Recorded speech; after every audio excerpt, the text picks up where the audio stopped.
Fill her up. You're listening to the Gas Digital Network. Conceive, believe, achieve. Shut the f*** up. You're listening to Believe You Me with Michael the Count Bisping. You know my name yet? And Anthony Lionheart Smith. Just start the show right there. Brian, the fancy man with the pipe. Don't worry. Don't adjust your screens. Anthony Smith will be joining us very, very shortly. But he's late.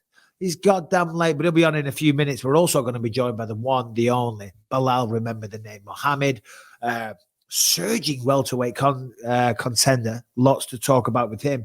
But we got a lot to talk about today as well. Lots and lots of talking points. The guy here that you can see, Mr. Mike Harrington, the M. Harrington on social media, I believe, done a fantastic job compiling the notes. Lots of big news, but I guess we're just gonna, what's the word? Something to chaff. What is it? Cut the chaff. Chew the chaff. There's an expression there. Separate the chaff from the wheat. Nah, that wasn't it, but whatever. Harrington, how are you, buddy? Stop pondering and looking at... Oh, chew the fat. Chew the fat. Yeah, that is one, but there's something with chaff in it. But still, right. regardless, let's move on from that silly stuff. How are you, mate? You well? Dude, I'm doing absolutely fantastic. It's, I hate to keep coming back to it, but like we're reaching that, like, the end is in sight with the pregnancy thing. So, it's nice, dude. We're like nesting. It's fun. I like it. It's an amazing time, and I'm sure you're all very, very excited, and it's going to be life-changing. But when the life changes, we'll talk about it. I don't need a daily update. I wasn't that interested in my own child's pregnancy. You know what I mean? I've talked more about your pregnancy than when I have my own children to Rebecca. Kidding, by the way. Hindsight's 2020. As we just whittle away a few minutes while we wait for Anthony Smith and Belal Muhammad, who are coming on in just a second. In the notes, Harrington, you put that California is experiencing its very own bomb cyclone. Remember, the bomb cyclone, for those outside of America, was this massive cold front that came over all over America. Terribly cold winds, snow, blizzard conditions. It was awful, and sadly, a lot of people passed away. Living in California, Harrington, I can tell you we are not suffering a bomb cyclone. Yes, it is cold. Yes, it is wet. It is miserable. It's an average day in England, okay? I'm very well acclimatized to this weather. Well, here's the thing, though. I from what I understand, you are going to be spending your weekend heading north, and that's where it's really hammering down. Like they were saying that San Francisco is getting absolutely pummeled right now with the rain. But you're saying that's just what life is in England? Oh, well, it does rain nearly every single day. I guess we're just, we're kind of built for it when it pours it down every day. It's funny you mentioned San Francisco because Callum obviously is at college there, and he said everywhere's flooded. Floods like crazy, yeah. So I'm not going north, though. I'm going east, going a little bit east, going to Mountain High. We were going to go skiing up at Big Bear. With a mate of mine and his daughter, but he was like, no way, we don't want to go Big Bear, because everyone that owns the cabins, they don't live in Big Bear, they all live down in Orange County or LA or whatever. When we get rain like we have had here, obviously in the mountains, that's a lot of snow. He said it's going to be an absolute disaster. So we've rented out a little cabin up in Mountain High, just going to go skiing for a day. I can't ski. I've got no knees. I've actively got a broken back in 2 places. Don't think it's the best idea, but who cares? I've never been known for being the smartest or making the best decisions. We're still going to go, and we're going to have a whale of a time. Dude, I went skiing for the first time last year. I don't understand how people do it. I've jumped out of a plane before, like with a parachute, but like, man, skiing is 10 times scarier to me. Well, the last time I went skiing, I think I told the story on the podcast. We had some lessons, Callum, Lucas, and I, very formal. Callum, Lucas, and I, we partaked, we were actively involved in the teaching of skiing, the learning of skiing, should I say. And, we did the little beginner one. Then we went on like the first course, and we're like, yeah, this is all right, but it's a bit boring. Let's try the next one. And we got on the cable car, and we went to like what do you call it? I forget what they call it. Like Black Diamond? The Black Diamond. Yeah, we went all the way to the top of that, and we were like, second run ever. Yeah. We almost died. I'm serious. I told this, so I'm regurgitating the story, but it's funny for the new believers because we are growing. And thank you to every single one of you that has subscribed, rung the bell, supports the show. We appreciate you all. We went all the way up, And as we're going, I'm like, I don't think this is right. And we're getting high and high and high. We're almost like in the clouds. And we got off at the top. We jumped off the thing.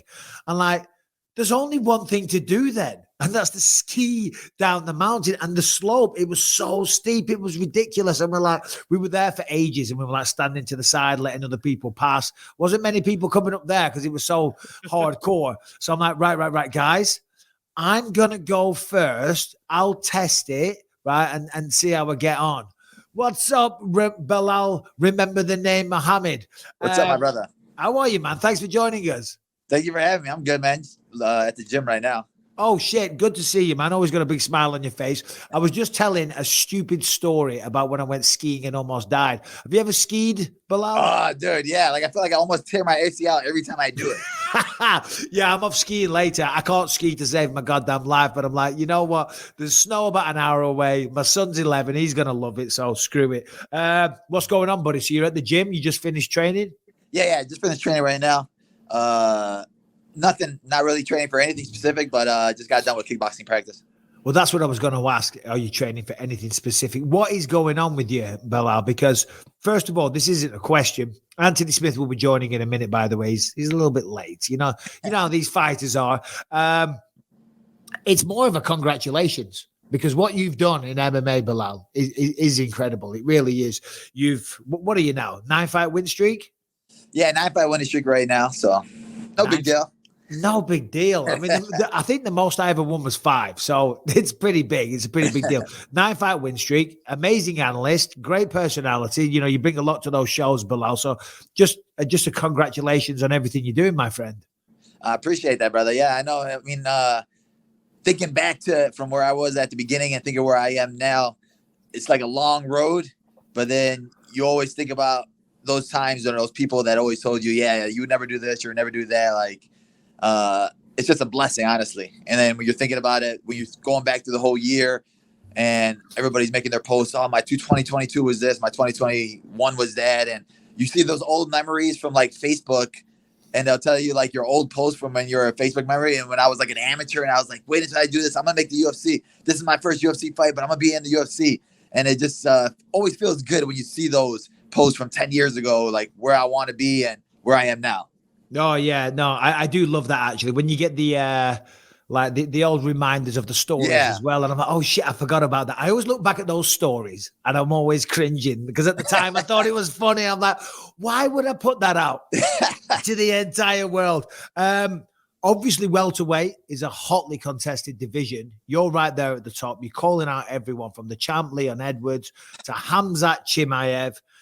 This is a stupid question. I feel like I know what you're going to say, but if you could wave a magic wand and have anyone in the welterweight division, who would it be? I know what you're going to say, but go ahead. Honestly, like I feel like I would definitely want Leon Edwards, but if I'm looking at it from fight wise and which would give me the most attraction, it would definitely be Khamzat. I think Khamzat's a bigger fight than Leon is actually. Really? Yeah, I do think he's a bigger fight. For me, for my goals and to want to be the champ, I would want to fight Leon Edwards. And honestly, I do think it's an easier fight than Khamzat. But when people tell me, oh, who do you want next? You're lying about calling out Khamzat. You would really want that fight. And I look at people and I'd be like, when I saw Jamal Hill and he had like a quote or something where he was like, I always wanted to know if I could do it. If I did belong with these guys, if I was on that level. That's the type of mentality I have. Like, give me Khamzat. That's the guy that everybody thinks is going to be the best in the world. He's a guy that he's going to walk through everybody. He's going to be the two division champion. And I see ways to beat him. I know that I can beat him. So for me, I want to fight the guy that they think is the best. Nobody thinks Leon is the best, honestly, right now. They think that, if they're going to fight Usman again, well, Usman was dominating him the whole time. He's probably going to go in there, take him down, wrestle him a lot earlier this time, and not let go, take his foot off the gas of the wrestling. So you're looking at that, but they all see Khamzat as that guy that nobody could touch, nobody could beat. And I do think I could beat him. So you want to be the guy, basically, to take away the undefeated record and to dispel this myth and this aura that surrounds him. Yeah, exactly. That was my always thing with Kamaru Usman. Like, I wanted to be the guy that beat Kamaru Usman. He was the untouchable guy. That was his selling point. He was the dominant champion in the UFC. They were saying that nobody could beat him, blah, blah, blah. And I wanted to be that guy. Leon ended up being that guy. So that next guy in line is Khamzat, that everybody thinks is untouchable, and he's running through all of his opponents. But when I'm looking at matchup stylistic wise, I see ways I could do it.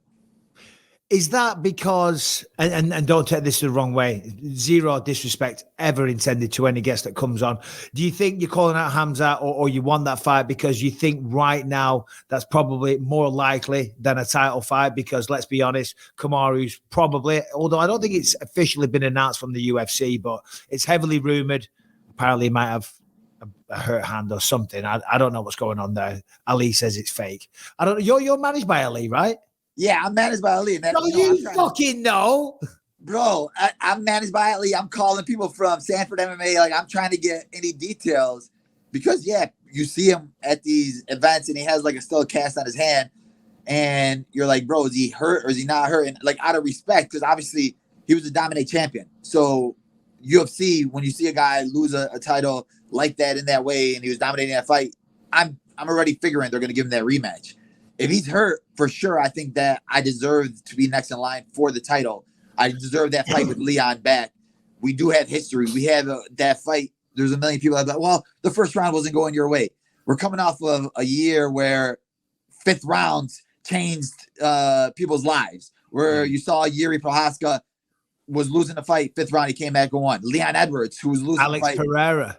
Fifth round. Alex Pereira. All these fights changed in the fifth round. Yeah. And for me, to be that guy that took that fight on short notice. I was coming off of another fight. When you win a fight, after you win a fight dominantly, like when I beat Diego Lima, you're sitting on the couch, you're eating whatever you want, you're doing this, you're doing that. Then all of a sudden they call you, hey, you want to fight in 2 weeks, Leon Edwards. So it wasn't like it was like a full camp or anything in that nature. So for people to say, well, he was beating you the first round, I was like, it was a 10-9 first round. It wasn't a 10-8 first round. Yep. I've had fights in the UFC where I got dropped, Alan Jovan, I got dropped in the first round 3 times by him.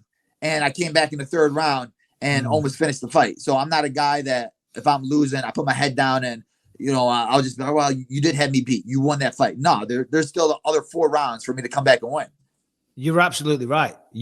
And that's why we have a 5-round fight in the main event and for titles. And that is the beauty of a 5-round fight. When there's 3, obviously, you lose 1.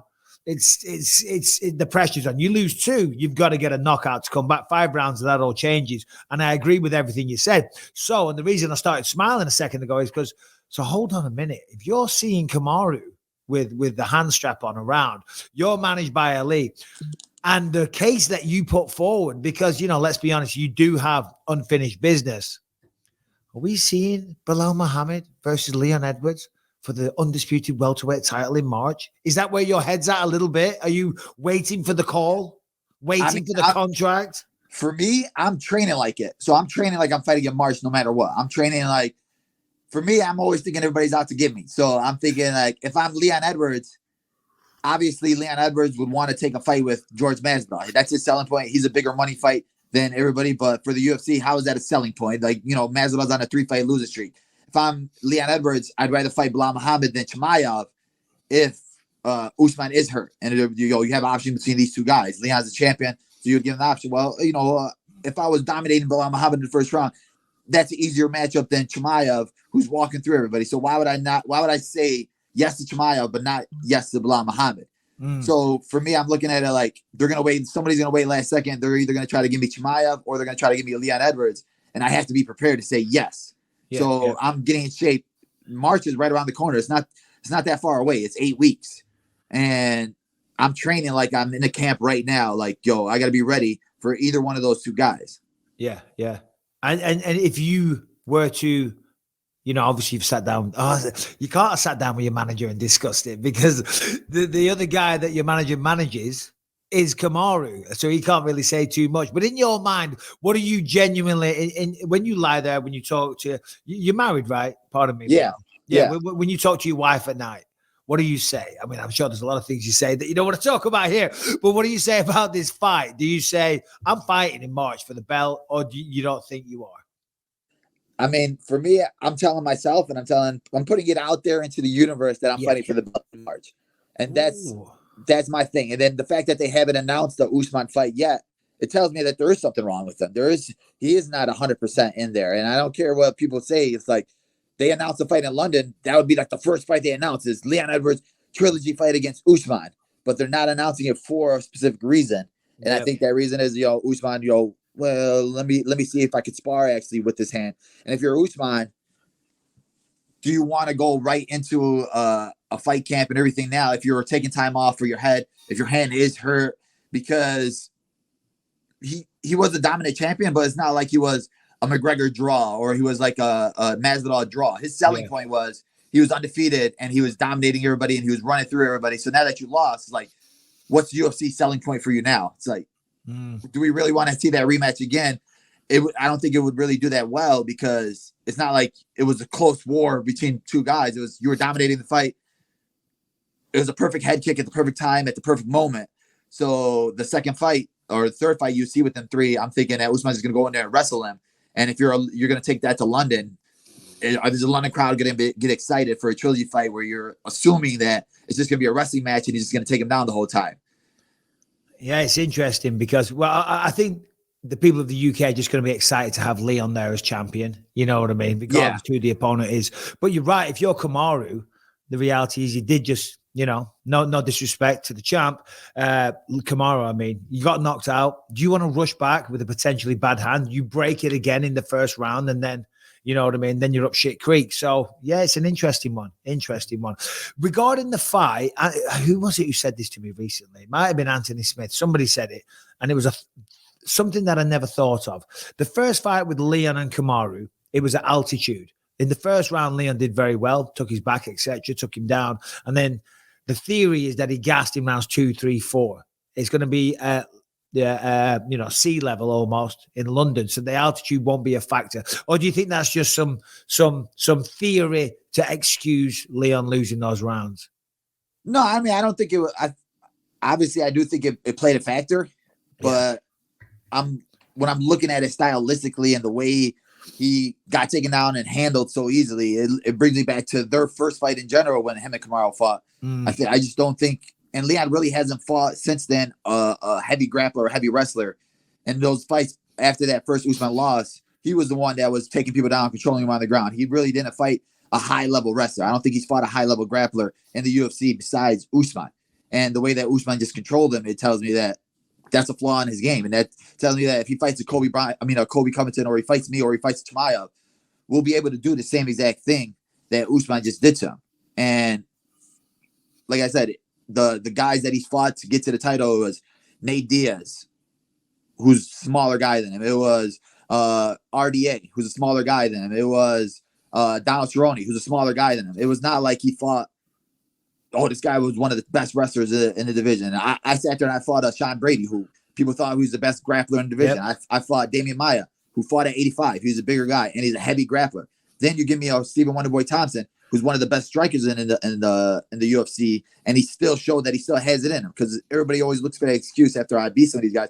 Well, Wonderboy's old, Maya's old, but these guys were fought for the title twice, and I feel like the path that I took to get to where I am right now is a lot harder than what Leon did. And Leon was where I am now with his long winning streak, and he deserves the next title shot. And everybody was crying for him to get a title shot. So how come I'm not getting those tears? How come I'm not the guy that's, he beat this guy.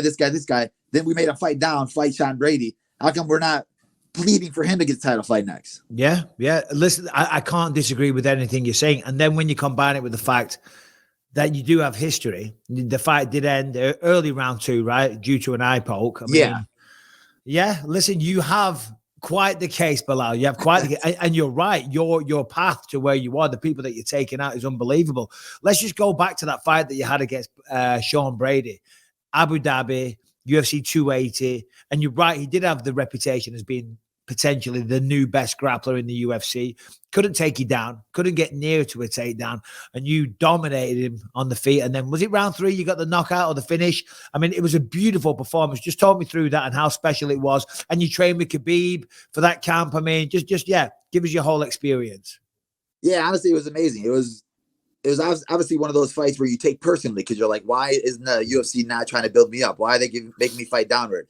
I just beat Luke in a main event. He was number 5. And then before that, I beat Wonderboy in a co-main event. He was number 5. So why am I going backwards? But they just kept offering it and they kept pushing it. And I was like, you know what? As long as it's in Abu Dhabi, I'll take it. And it was me telling myself, I got to prove to these guys how good I really am, because everybody thought Brady was going to walk through me. And then, you know, when you're going from fighting nice guys like a Wonder Boy, Luke is very nice. And then you go to fighting a guy that was calling you out, talking a little bit trash to you.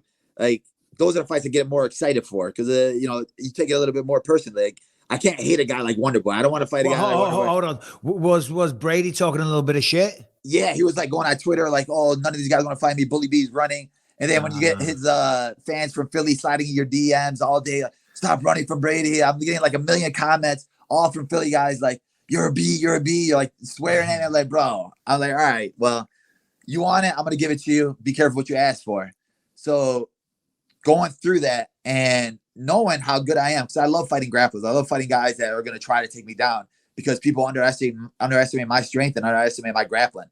And like I said, I can fight every fighter differently. People just think, oh, well, it's going to be a wrestling match between two grapplers. I'm like, no, I know that I have way better striking than Brady. I know what I could do to Brady. And when he can't take me down, he's going to break. So that was my mindset the whole time. And training with the guy like Khabib, Islam, their whole team are better at doing what Brady does than Brady is. When I went there and I'm training in their camps, you know, when you spar with somebody new, it's different, right? Like, you have a different type of anxiety. It feels like a fight, because you're like, I don't know what this guy's going to do. When you're at your regular training practice, you know exactly what they're going to do. They're going to go for this technique. They're going to throw a head kick. They're going to go for whatever it is. But yeah, new guy. Sorry. Yeah. So every day when I was training with those guys for 4 weeks, 5 weeks, it was like it was a fight. It was a different feel. So every day felt like it was like I was in the octagon. And then having a guy like Khabib, who I look up to and I think of as the GOAT, and he's sitting there watching me, it makes you think like, dude, I don't want to mess up in front of this guy. I don't want to embarrass myself in front of this guy. I don't want to look weak in front of this guy. So it just makes you push yourself that much harder.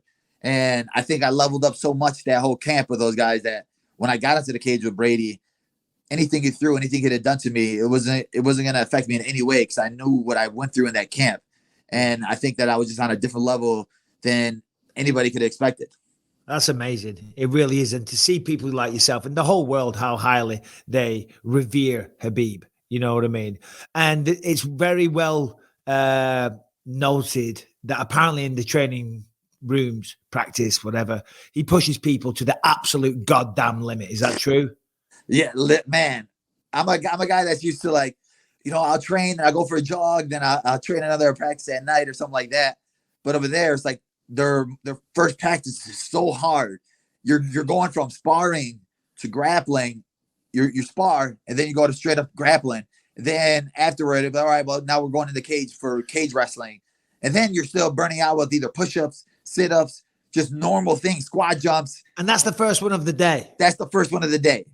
So what does the rest of the day look like? Bro, literally the rest of the day was me trying to lay in my bed and recover. And then there's another practice at night. And then the practice at night is like, you know, more technique-based, cardio-based for what you want to do, what you want to implement. Like I said, a lot of those guys are such good grapplers that people don't even know their name. But like at night, I would use them like, hey, can we work on this technique? I got taken out with this early in the morning. And, yo, you caught me with this submission. Could you show me how you did it? Yeah. So it was more leveled up with that. And, you know, doing mid work and everything. But the morning practices were just so hard. And you just see, like, where they tell me all the time, like a lot of the guys, like Will Harris would tell me, like, they look at you in a different way, because there's always those guys that want to just come train with Khabib for that picture or that selfie. And then they never come back again because the practices are so hard. But the fact that you want to keep coming back, you want to keep doing it. And I'm sitting there hurt. I'm sore. Like, I literally called staff the first week I was there. But like, I didn't want to look weak in front of them, so I just covered it up. I got to practice again, and I was like, you know, I don't want to tell people I'm hurt. Tell people I'm injured or I feel this way, and they're looking at me like, bro, you look like you're tired. No, I'm good, man. I'm good, man. Just because, like I said, these are my first time training with these guys fully like this, so I don't want to look soft. I don't want to be, bro, this guy's soft. This guy, how is this guy this, or how is this guy that? So like, I had to help myself to a higher standard. That's really interesting, and it does beg the question or start a conversation about, you know, training like that. And that's how I used to train, certainly. Yeah, no, it was. It's how I train. I was going to say certainly in the early days. No, it was the whole time, because a lot of people now would say that's overtraining if you're pushing yourself like that every day. But you can't argue with the results. And I used to have pretty good results like that. Yeah, it sucks. It hurts. You are worn down. But as I say, when you look at someone like Habib, who is, generally regarded as the GOAT. All right, you've got John Jones out there, you've got GSP, but whatever. There's three people. And that's how he's pushing himself. And that's how you push yourself when you got the results. What do you think about that? Yeah, you hit it right on the nose. Like, I'd rather tell myself that I overtrained than I undertrained. I don't want to go into a fight thinking I should have did this or I should have did that. I get my confidence knowing that I worked harder than I've ever worked before. I know that I didn't cut no corners. I didn't cheat on anything. And when you have a guy like Habib, who, he's doing it. He was the champion. He was undefeated. He was untouchable. I want to see what he does. I go to a bunch of different gyms. I'm a guy that's not afraid of cross train. I'll go to Stanford MMA. I'll go down there and train with those guys. I've been to Safe Saud's gym, train with those guys because I want to see what these top gyms are doing. Because in Chicago, I have a small gym. So I want to bring back their mentality, their ideas back to my gym in Chicago because whatever these top guys are doing, it must be right. But what I learned from these guys is just like they go to a point where many people will break mentally and they go past that. And I think that's why you see a lot of their guys don't break mentally. They'll never break in the cage. You'll never see one of them put their head down and soft. Like it's like an army when Habib walks into the gym. Like, beforehand, we're all sitting there stretching out, talking. But when he walks in the gym, everybody lines up. He tells you, yo, you're sparring in the cage, you're sparring on the mat, you're doing this, you're doing that. There's no joking around. And if you're even in the warm-ups, if you're doing like we'll have like bear craws or crab walks or something. If he sees you going soft, everybody does it again. If he sees you not fully going at it, you do it again. Because you don't want to be that guy. Exactly. If it was the army, they're going to beat the crap out of you later on. Literally. and in the MMA gym, they're going to beat your ass in sparring. And that was the beautiful thing too. It's because after every practice, everybody's sitting down in front of Habib and he'll tell you what you did wrong that practice. Like I said, they're sparring in the cage. Hey, you look soft in there. You look weak. What's wrong with you? Are you on your phone at night? Are you talking to people? And he's like putting you on blast in front of everybody. Wow. So if I see you get it, like you're at practice, you're like, man, I hope he doesn't say anything to me. I hope he gives me good job today or something like that. I'm I'm bleeding. So when he did, you like smile like a little schoolgirl. But if he does call you out, put you on blast, like, why'd you get taken down? You didn't get up. You're soft. You're weak. We're like, you need to start doing this, this, and this. And while he's putting those people on blast or putting myself on blast, it makes everybody else level up too. Because I'm seeing these are his mistakes. That means I must be make sure I don't make those same mistakes because I don't get put on those blasts. There's some guys too, he'll take their phone at night and they won't get it until the morning because they look tired at one practice and like, yo, you're probably on your phone at night. Like he takes their phones off them. He'll take their phones from them. Wow. And they won't get it until the morning. I love it. Yeah. And as I said, it's like, it's a different field. It's a different type of discipline. And the respect that they all have for him is like, they know what he says is right because he doesn't have to be there. He has all the money in the world. He has all the accomplishments in the world. Why is he in this gym trying to teach us and help us achieve our goals? Yeah. And his time is more valuable than anything. So the fact that he's giving us that time, I'm going to give him all my attention, give him all my heart, my sweat, my blood, my tears every single time. Wow, that's amazing. And you know what? You're absolutely right. He's been there, done it, got the T-shirt. He's got the respect. He doesn't need to be there. He's world famous. He's got the accomplishments. As you say, he's got the money. He's not doing it for any other reason than to help these people. If they're not going to listen, then he'll go elsewhere. So that's incredible. I'm just curious though, what happens if you're sitting there and you're doing a breakdown at the end of a class and he's like, what's wrong with you? Why couldn't you brother? Why couldn't you get up? Why were you on the floor? Are you weak? Are you stupid? What is your problem? And they say, Khabib, I was trying. I couldn't move. Like you trained Islam Makhachev really good. Okay. I was trying my best. I just couldn't move. What would he say in that situation like that? Honestly, it's like you have to have you got to put your ego in check when you first get in there. Because, like I said, every single day we're grappling. We're starting on the ground.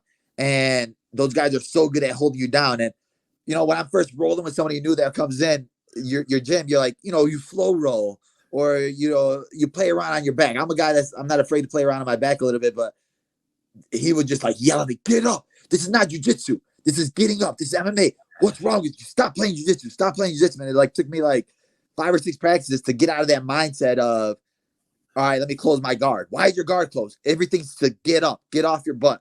Like, if you're on bottom, I don't care if you're a black belt or anything. Like, you don't want to be on bottom of MMA, never at any point. Nope. So he would just like yell at me, put me on blast, and I'm feeling stupid, and I'm feeling like this guy's not even in the UFC. How is he holding me down? Who is this guy? He has like 4 fights, but like you said, these guys are all training with Khabib, Islam, their whole lives. So these younger kids are so strong and so good on the ground. You feel like, bro, how do I see myself as being a champion? It's this kid's holding me down, and Islam's tapping me out or this or that. But it just makes you mentally, you just have to put yourself in check. Like, it's all good. As long as I'm getting better every single day, that's my goal. That's my mindset. I went with Khabib, and he held me down for a whole, like, he doesn't do rounds. He'll go like for 15 minutes straight. As long as he can be bothered or till he's made his point. Exactly. Like, he was just mounting me, and I'm trying to get up. He brings me back down again, mounting me again. And I'm like broken. And Javier Mendez comes up to me. He does that to everybody. But you just got to tell yourself, if I make him work 1% harder next time, then you did your job. You grew from it. So I just had to have that mindset of, I just got to keep growing. Like you said, they're yelling at you like, get up. What's wrong with you? What's wrong with you? But hey, if he yelled at me less the next day, I did well. I must have did something right. If he had like two less yells at me, I was like, all right, well, we're progressing. You're making me miss it, man. You're making me because that's the kind of training environment that I always loved. You know, when I used to go into the gym and some of the guys would show up talking about back home in England, they were joking around and all the rest of it. I'm like, guys, I've driven nearly 2 hours to get here. I've got a fight in the UFC coming up. You want to joke and everything? Let's do that afterwards. But right now, I'm here to train. So when you hear Khabib running a ship like that, oh man, it makes me miss it. So I'm assuming they're gonna play a big part of your training going forward. Yeah, for sure. Definitely. Once I get something booked, we were already planning on trying to go to Dagestan to get, like I said, a couple of my guys from down here to go down there and train with them. And that was the beautiful thing too, is like, I had Jared Gordon come down, and like, they opened their doors. It wasn't like, no. They're not allowed to train. Like, they were so cool to all my training partners that they came to Abu Dhabi with me, and every single guy was cool in there. There was nobody in there that was trying to hurt you or embarrass you or make you look bad. So yeah, for sure. I definitely want to stay a part of the team. That's amazing. You mentioned Islam there. Obviously, he's got a huge fight coming up with Volkanovski. How do you see that one going down as an analyst? I mean, as an analyst, I think that a lot of people just underestimate how good Islam really is. I think he showed a lot in his fight against Oliveira with the striking, because they thought his only path to victory was to take Oliveira down and hold him down, not be able to tap him out, not be able to strike with him. But I think he outstruck him. He landed great strikes. He showed great defense on a guy like Oliveira who's walking through all the competition. And when I'm looking at size-wise, he's so much bigger than Volkanovski, but Volkanovski is going to probably be faster. He throws great combinations. His boxing with Max Holloway, that last fight, it was like flawless. And he was just so comfortable in the cage, talking trash to Max a little bit, doing what Max usually does. It tells me that he's evolving himself. He's not stuck with the same thing that he's good at. So I think it's definitely not an easy fight for Islam. I just think that Volkanovski hasn't really felt what it feels like to be grabbed by somebody like Islam or be held down by these guys, because I think it's just different. I think it sounds like a nightmare from what you described. Yeah, it's you hear all the rumors and stuff where people are like, oh, well, Islam's going to be better than Khabib. Islam's better than Khabib. And it's guys from the training room, you think they're just hyping him up, but actually going with them and seeing how good he really is. And there's days where we're just striking and he's like going with that. And you're like, oh, dang, you got striking too. And you just assume that they're only grapplers or they're only wrestlers or anything like that, but he's good everywhere. And he understands, I think, techniques more than a lot of people. And I don't think a lot of people are good at breaking down stuff. And he's very good at breaking down stuff and understanding when to use different things. Sorry, continue. No, you're good. No, I was just going to say, so basically what you're saying there, with Islam being, of course, a hard worker and naturally talented and all the rest of it, through the upbringing in terms of his coaching with Abdul Manap and obviously Khabib now at the helm, with Khabib's help, you think one day he could actually become better than Khabib and be the new GOAT? Yeah, I do think so. And especially you're learning from him. And it's not like Khabib's just sitting, a coach that just sits on the sidelines and will point stuff out, tell you to do this. Like, he's in the gym training with us. And he's still at that level where he can still be a champion right now. It's not like he retired because he was hurt or he was out or hated doing it. Like he still loves to do it, and he's still putting in the round, putting in the work in it. Islam gets to go with him all the time and feel him all the time. And Khabib's not a guy that he doesn't have that mindset of I don't want you to be better than me. He wants you to be better than him. And I love to see it because the way he was so happy to see Islam win. He's not that guy, that fake guy that's like, they're cheering for you, but then they're hoping you secretly that you lose, that you don't do better. No, he wants you to be the best. He wants you to be 2 times better than him. And it's just a different type of brotherhood. Yeah, no, you're absolutely right. And I can see that. I mean, Islam, the first thing he did, I mean, he would have put it over on Abdul Manap's waist, he said, but Khabib was there. First thing he did was put it around his waist. It was a beautiful moment. So, man, it's going to be a hell of a fight. Last question on that one, Volkanovski. And I kind of said this. I asked Volkanovski first. Oh, thanks for joining us, Mr. Anthony Smith. Stick Belal in the middle. There we go. There we go. What is this, Anthony? Just casual turn up whenever you want Thursday? No, I don't know. I was reading our text and it said something about like 1:30 Pacific time, but I'm in Denver. So like my lazy ass was like, oh, I'll just make my way slowly back to the Airbnb. And I was like laying around on the mats. And then Brian called. He was like, hey, you coming? I was like, yeah, it's like an hour and a half, right? He was like, no, like right now. Yeah, you said that. I'm like, bro, we start in 2 minutes. Well, you just missed the best and the most scariest sounding training sessions and training camp you've ever heard of in your goddamn life. Damn it. Yeah. Belal really knows how to train for a fight, Anthony. Come on, man. What was I going to ask you? I was going to say Volkanovski thinks, and I posed the question first, that with him being shorter, you know the drill, a shorter guy with a lower center of gravity, Belal, harder to take down, generally, in my opinion, because, listen, I'm not the best wrestler, but that's what I found. And Volkanovski does think that will help him in that fight. What do you say to that? I mean, I think it will help him in certain scenarios. If Islam was a shooter, if he was shooting double legs on you, but Islam's a upper body guy and he can do it all. I think he has so many different types of takedowns where they'll figure it out. Like for me, I think I have great takedown defense, and when I was in the cage with him, and I'll defend this takedown this way, or I'll be like, oh, I have an answer for that. He'll always have another answer to everything that I would do to him. So he always had a counter to my counter. And when you see him training with so many guys that were on a Russian Olympic team, guys that were gold medalists, and like I said, just the guys naturally that they have in that room, I think he'll just have an answer because there's so many different body types in that room. He'll understand what to do. And then once he gets him down, I think it's just going to be hard for Volkanovski to get up 5 or 6 times because Islam can take you down 5 times in one round. You pop up, all right, he takes you down again. At some point, mentally, you're going to have to tell yourself, like, all right, well, I'm going to have to stay on this ground then. Man, I've been so interested to ask you this question. I hope Mike didn't ask it already, but I mean, I'm known for asking the best questions, but go ahead. You could be. I don't. It's one thing to watch Islam on tape and watch Khabib on tape and watch it break him. You work the desk. We worked the desk plenty of times together. Like we can look at something and think maybe we know why they're so great or why they're struggling here, whatever. But what is it that makes guys like, well, just specifically those two guys, Khabib and Islam, what makes them different? And I think as an analyst yourself, I think you and being in the room with them and wrestling and you know, that's kind of your game anyways, is that high pace grinding, take you down, beat you up. If you get back up, take you back down again. What makes them different from anyone else you've ever been around? What makes them different? I think they just have their mindset. They're just so strong mentally where, like I said, Khabib, there's not a let's wait for the bell to ring and then we'll start the next round. No, it's like if he didn't get you down when the bell rang, we're continuing on to the second, third, fourth round. He goes till he sees you breaking. Like I went with them and it would be like 15 minutes, 20-minute round, and I'm like, all right, the bell rang like 6 times. Like, what are we gonna stop? But they had that mindset. It's like, yo, we don't go to the bell. We go to you either get tapped out or you break. Islam, I think he's obviously learned the same mindset of Khabib, but Islam is like way nicer with it, where he'll tap you out a lot quicker than Khabib. Khabib will want to drown you.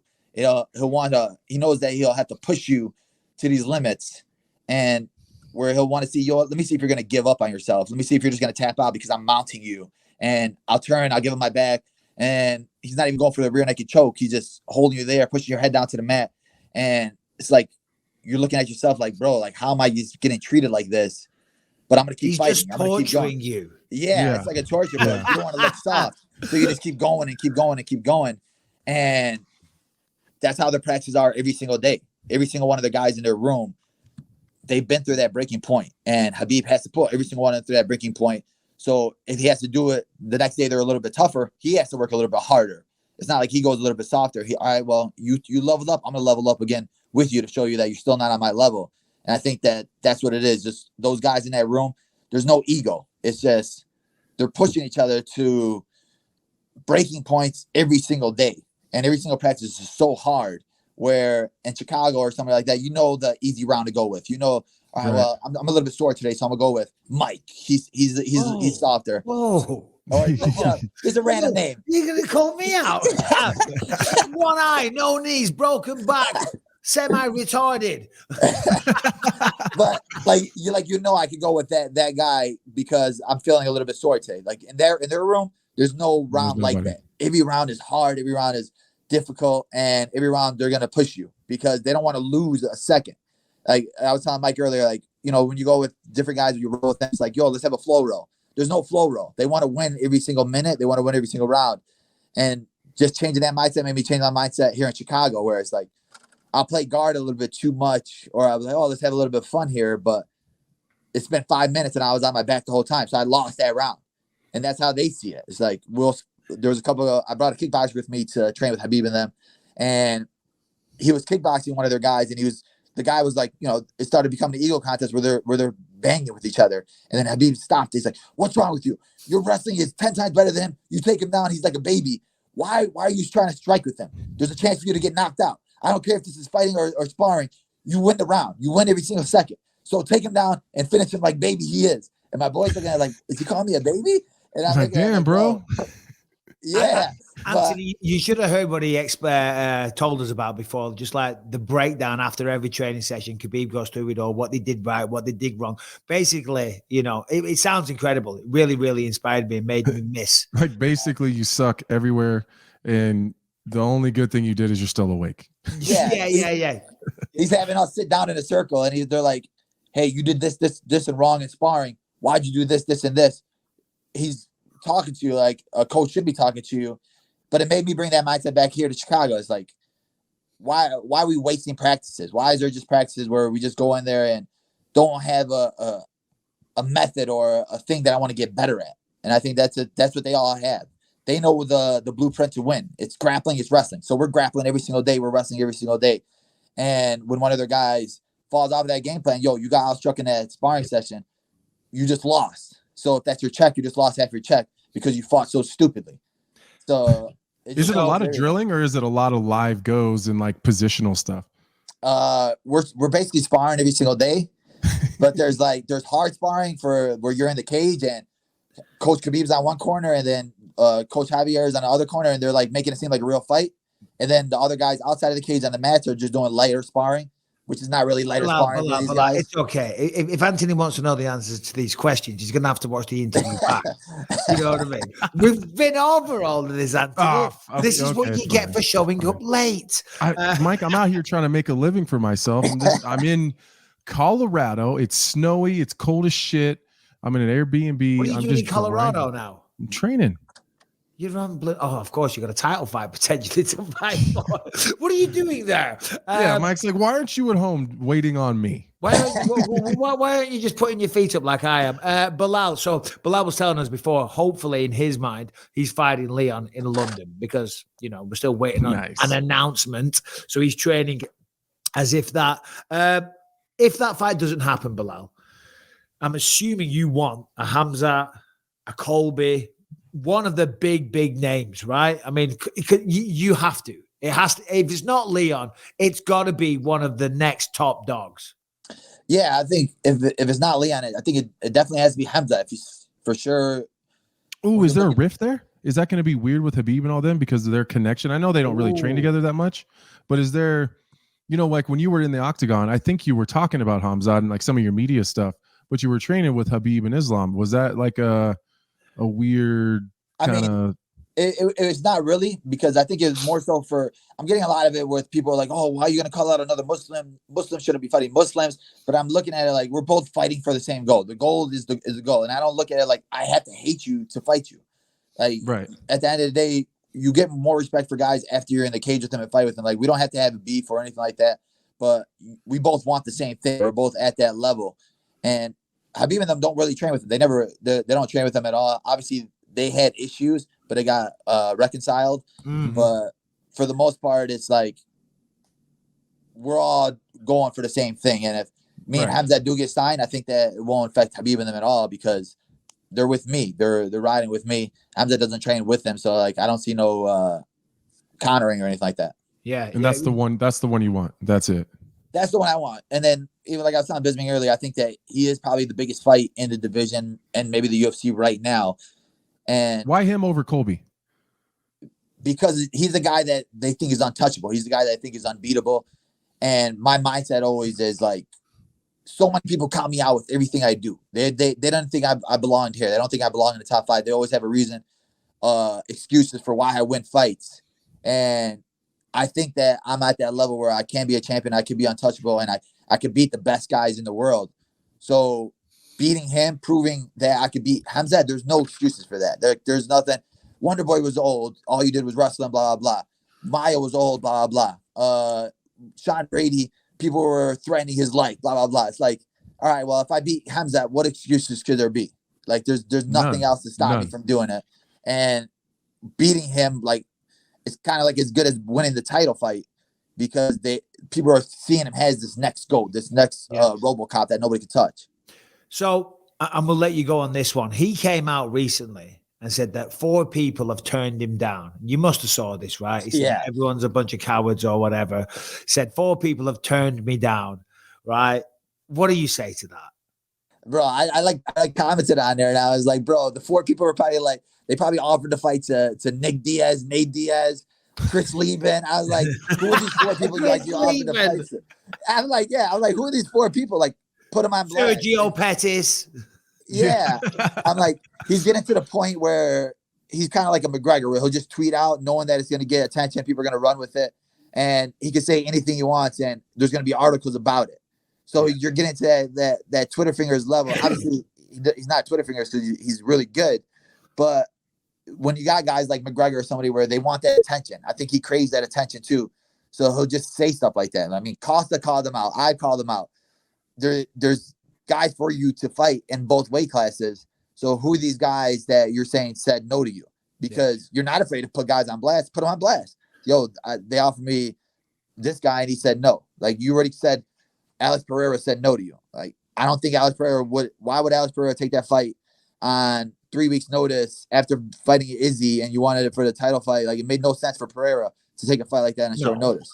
So I think that's why I think he just does stuff just to do stuff and just to be the Twitter trending. Yep. And hey, it's working for him as well. And of course, as you said, he backs it up in the octagon. It's not just Twitter fingers, as you say. But listen, Belal, we're so grateful for you joining us. Really appreciate it, mate. Love talking to you. Anthony, got anything to say farewell? I mean, he did disrespect you, Belal. You know what I mean? Belal said in the group chat, he said, as long as you guys aren't late. Okay. He said, that's one thing. You know, he said, I don't deal well with lateness, but he's on Brazilian people time. I'm getting ready to go to Brazil. I have to fit in. Well, there you go. I gotta fit in. No, man, it was good. It was good seeing you. I hope we get to work together sometime soon. Yeah, for sure, my brother. Yeah, I always have a good time on the desk with you. So awesome. Belal, you're the man. Thank you so much. Appreciate you joining us. I hope you get that big fight, either Khamzat or Leon.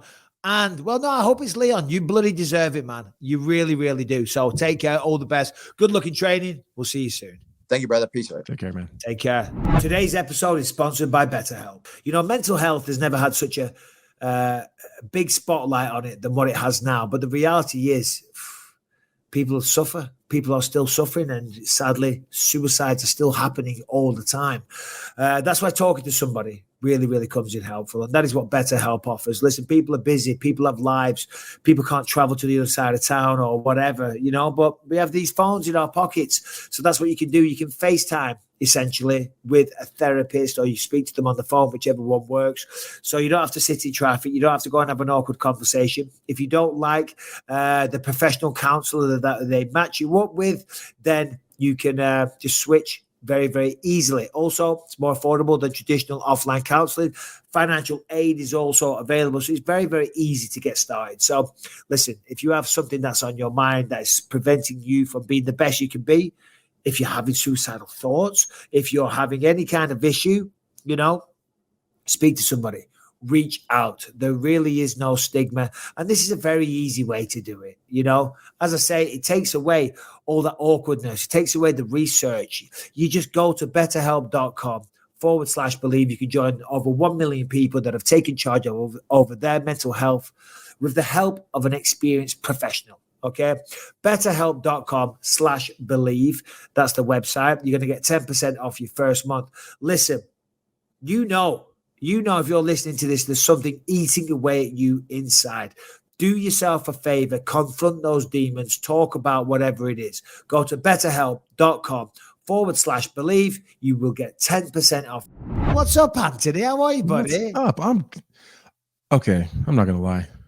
Don't lie. I'm fucking terrible. Oh, I'm terrible. I am like a dead body. I am so beat up. I'm so beat up. As you got along in your career, did you have a tougher time getting warmed up and ready to train? As training camps would progress, I did, yeah, because that's generally a sign of overtraining, And we were just talking. We just talked about that a minute ago because he was saying Khabib, every single training session, even the first one of the day, they're doing sparring, then they're doing grappling, then they're doing all this crazy, and then conditioning and push-ups and sit-ups, and I was like, well, that sounds like overtraining, but that's how I used to train, and now there's so many sports scientists involved, and there's people looking at graphs and equations and taking measurements of your heart and this and that. You know what I mean? A lot of the time, though, they're forgetting about good old-fashioned hard goddamn work. Because that's what you need to do in this sport. And that's what separates the men from the goddamn boys. So what you're probably feeling, Anthony, is just what happens in a training camp. If it's a good old-fashioned training camp, it sucks. Man, it's like I'm leaving the last session of the day going, all right, 14 hours till the next one. It's fun, though. I'm having a good time. I'm getting some really good work in. It's good. And it's the first time I've been in altitude for a while.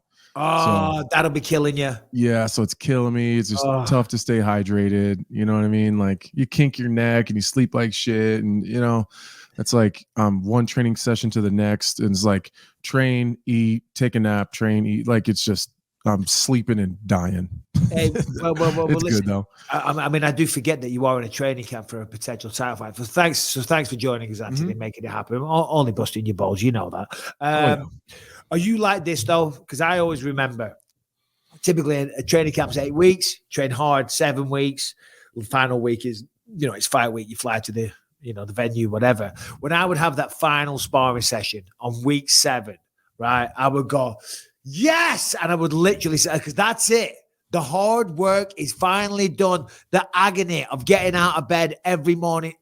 You can hardly walk. Yeah. Your legs are killing. You're stiff. You're sore as hell. It's over because people don't realize how hard it is to get through a training camp for a mixed martial arts fight at the highest level. Yeah, I do this. We do something a little bit different. They don't ever let me spar that last week. And it drives me. Smart. It drives me fucking crazy. It drives me absolutely crazy where like you said, if you got 8 weeks, you train 7 hard, but I only spar 6. So like they back off even the flow sparring and the moving around. And by the end of the week, by the time I get to fight week, I'm like going insane because you're used to those hard rounds, those hard sparring rounds. And it makes you, it's weird. It's a mental thing. It's not a physical thing. It makes you hungry. It makes you want the fight. Though. Yeah. You're just chomping at the bit. You just want to fight. And you're not getting it, it's like you're not burning off that extra aggression or whatever it is. So, but yeah, I'm the same way. That last training session, but when I'm done, like, oh, I fucking made it. I made it. This is why if we did this, if we all lived in the same area and we did this in a studio, we could just rip Harrington and Brian's heads off. Do you know what I mean? Like, Yeah. but when they act all tough and whatnot, you know, when Harrington claims I've been through a training camp, we could be like, get over here, you prick, and just choke him out unconscious. Speaking of which, Harrington and Brian, show yourselves, please. It is the Believe You Me podcast, and you are both a part of the show. How you doing, boys? Brian? How you Doing pretty good. Nice. Anthony, we got a lot to talk about today. I mean, I want to know, where do you guys want to talk? Bro, what do you mean? Jake Paul signed with the PFL. Okay. Not for real, though. For real? Not for real, for real. It's as real as he is a boxer. Well, yeah, maybe. But isn't it like he's doing like a certain special division where it's like a YouTube pay-per-view star? Which is nonsense, because how does that work? Because he's advocating for more money for all the fighters, but only in the division that I'm in. All you other guys, you're fighting for 20 and 20. You carry on doing that. You carry on doing your 20 and 20, but I'm going to get 50% of the revenue minimum. I mean, that's insane shit. It's other big pay-per-view stars like YouTube guys. So he's not, again, he's giving more money to people that already got money. No, I know exactly. He's so pisses me off. It pisses me off. It's such a sham. It's such bollocks. We've also got, I mean, we've got Ilia Topuria getting into a fist fight in a bar in Spain. We've got it's a nasty Phil Baroni murdering his wife potentially. What else have we got? Harrington, what else? We got big stories. Harrington, what else have we got? I mean, there's also, you know, there's some non-MMA in here too. I don't know if you want to jump into that. But yeah, I mean, this is non-MMA. What is the best non-MMA that you've got? Well, I mean, probably. I mean, this everybody's talking about what happened on Monday night, live on television on Monday Night Football. Damar Hamlin, seemingly a routine play, went for a tackle. Got his man down, stood up, and then immediately collapsed back down. Oh, it's kind of grainy. Just watch it again. He gets up, he falls over. Oh, hold on. Watch it again. Look, boom, helmet, head first to the face. Is that not illegal? I don't watch a lot of football. I think you do, Anthony, as well. Is that not illegal to tackle someone like that? No, he was tackling the ball carrier. So it didn't even look like the helmet was that hard of a shot. He did take a pretty hard shot to the chest. And I think the Buffalo Bills Twitter tweeted out that he had a heart attack. So it sounds like it's something to do with the impact of his chest. And my wife's a nurse, and I got some friends that are in the medical field. And again, I'm not speculating because I don't actually know, but there's been other instances where people have taken blows to the chest, like right to the heart. And if there's in a certain like millisecond that it happens when your heart is beating, it can just stop your heart. Oh, wow. It's happened to baseball, or it's happened to pitchers where they throw a pitch and the batter hits the ball right back at the pitcher, hits him in the chest, and the heart stops. It happened to a hockey player like in the 90s. He took a slap shot to the chest and just kind of looked like the same thing, just passed out and, like it rushed him to the hospital. But so I don't exactly know. It sounds like it's something with his heart from just that blow, which is, I don't mean anything by saying this, but it wasn't that hard of a tackle. You see. Sure, it doesn't necessarily. Yeah, you're not downplaying the incident. Yeah, so you see it's look like a regular football tackle. Right. But just I was watching it live and oh, you were. You just don't see shit. Like you see guys get hit hard. If they take a shot to the helmet, and you can see guys when they're out and unconscious. And like to me, I'm used to seeing people unconscious all the time. So it's like, oh fuck, that guy's out. They see their hands are all postured or the way their body is. They're like, it's never even occurred to me for that to be a problem. Like, oh, that guy's out. He's gonna be out for a little while. So, but the way he fell after getting up was really bad. It was just nothing I've ever seen in football or anything like that. And the reaction of all the teammates around, they were just mortified. Like again, it's different. I think for me personally, because I've seen some pretty crazy shit, and not just in the sport, just in life. But if you've ever watched anyone have CPR done to them, it's violent and it's really hard to watch. And it's something you'll never forget. Like the reaction to the body when CPR is breaking ribs and sternums and it's terrible to see. I did it to somebody. It's awful. I saved his life in the end, but he was dead. And in the end, I was just smacking his chest. And the final one, he kind of came back alive. But so I just feel bad for his teammates. You know what I mean? Yeah. Like they had to see people look at football players like they're grown ass men. They're not all grown ass men. Some of them are in their early 20s. They've spent their whole life. Whoa, what's going on? You look like you saw a ghost then, Anthony. What did you just see? What did you see? Holy fuck, that scared the fuck out of me. What? I thought I was gonna have to fucking get in a fight. I'm sitting here and I hear like the door of the Airbnb is unlocking. And I was like, who the fuck? There's the old school mail slots. Yeah. Was the mail lady. Anthony.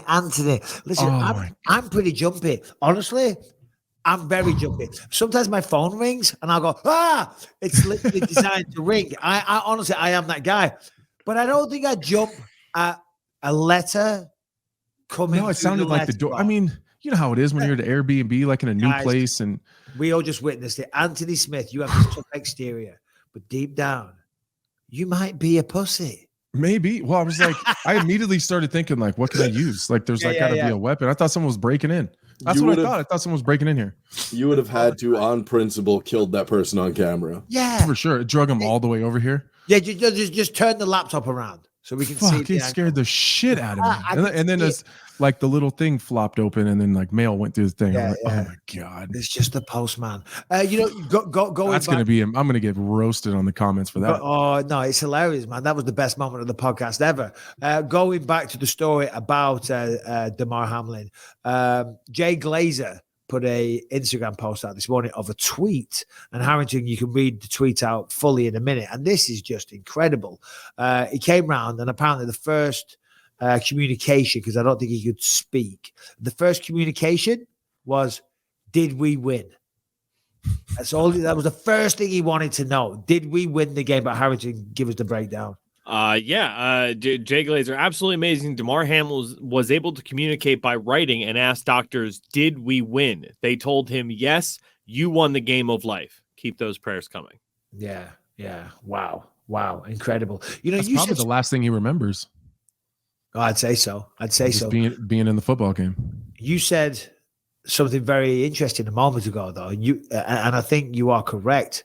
Because of what we do, not only as fighters now, but of course, analysts, commentators, just being around this sport so much, we're definitely desensitized to seeing somebody knocked unconscious like that. And when I see someone, when I'm commentating a fight, it's even more raw. And I think because it's right there, they might be 3 feet away on the other side of the fence. It's more impactful than if I watch on TV. But I think in general, you're right. We are kind of becoming a little bit more desensitized to see somebody having their lights turned off. Yeah. It sucks to say it because it makes us sound like we're crazy, but I've been in this sport a long time and like very grassroots in the Midwest. So like, I've seen people have CPR done to them because a referee's holding on to or letting guys hold on to chokes too long. You know what I mean? Like when it was barely sanctioned.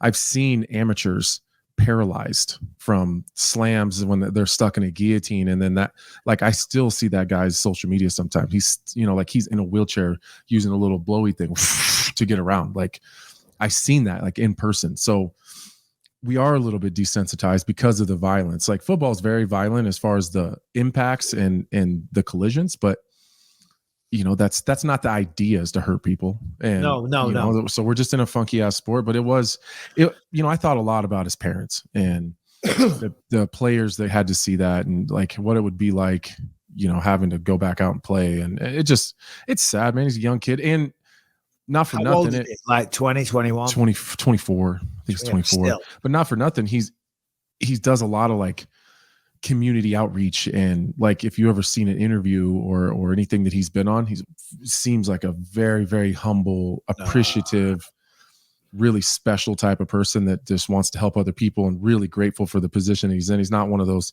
young cocky superstars on the shit. He doesn't seem like that type of guy. Not that it would be any less impactful if he was, but still the fact adds, so humble. He's so humble and so grateful. Like just a couple of weeks ago, he was doing an interview speaking about how appreciative and grateful he was to be in the position to be able to play in the NFL. Like that's his dream, it's just it's shitty, but it sounds like things are looking up. And So- fingers crossed he makes a full recovery, and hopefully we get to see him back on the field one day, Right. or you get to see him, because I definitely won't be watching just because I couldn't care less. I'm gonna get me a DeMar Hamlin jersey. That's for sure. Oh, I'll wear one of those for sure. Yeah. All right, so let's get into some of this MMA stuff then. What do we think? Ilia Topuria? No, we'll go with the Jake Paul stuff. Right? Even though I don't want to sound like an absolute hater. Harrington, do you want to give us a statement on it all? I've read all up on it, but I like to. The reason I do this, Harrington, is to give you your spotlight on the show as well. Not so it's all just me and Anthony. You know what I mean? And you have it, the statement right there. You're going to read it, and I'm not going to butcher it in my mind. Go ahead. I do appreciate it, Michael. So Jake came out. Apparently, he has signed a deal with the PFL that does include ownership stake, a multi-fight, multi-year deal. It'll be in the super division, which is only going to take place on pay-per-view. As he said, fighters are entitled to half the revenue accumulated from those pay-per-views.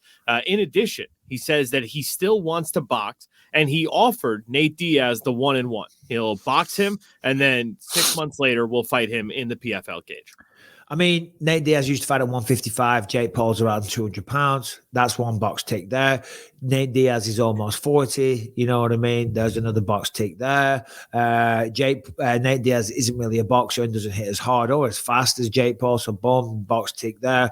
Granted, in mixed martial arts, obviously he's got all his grappling, but, and this is no disrespect to Nate, he's not a strong wrestler. He's a boxer, striker / jiu-jitsu guy.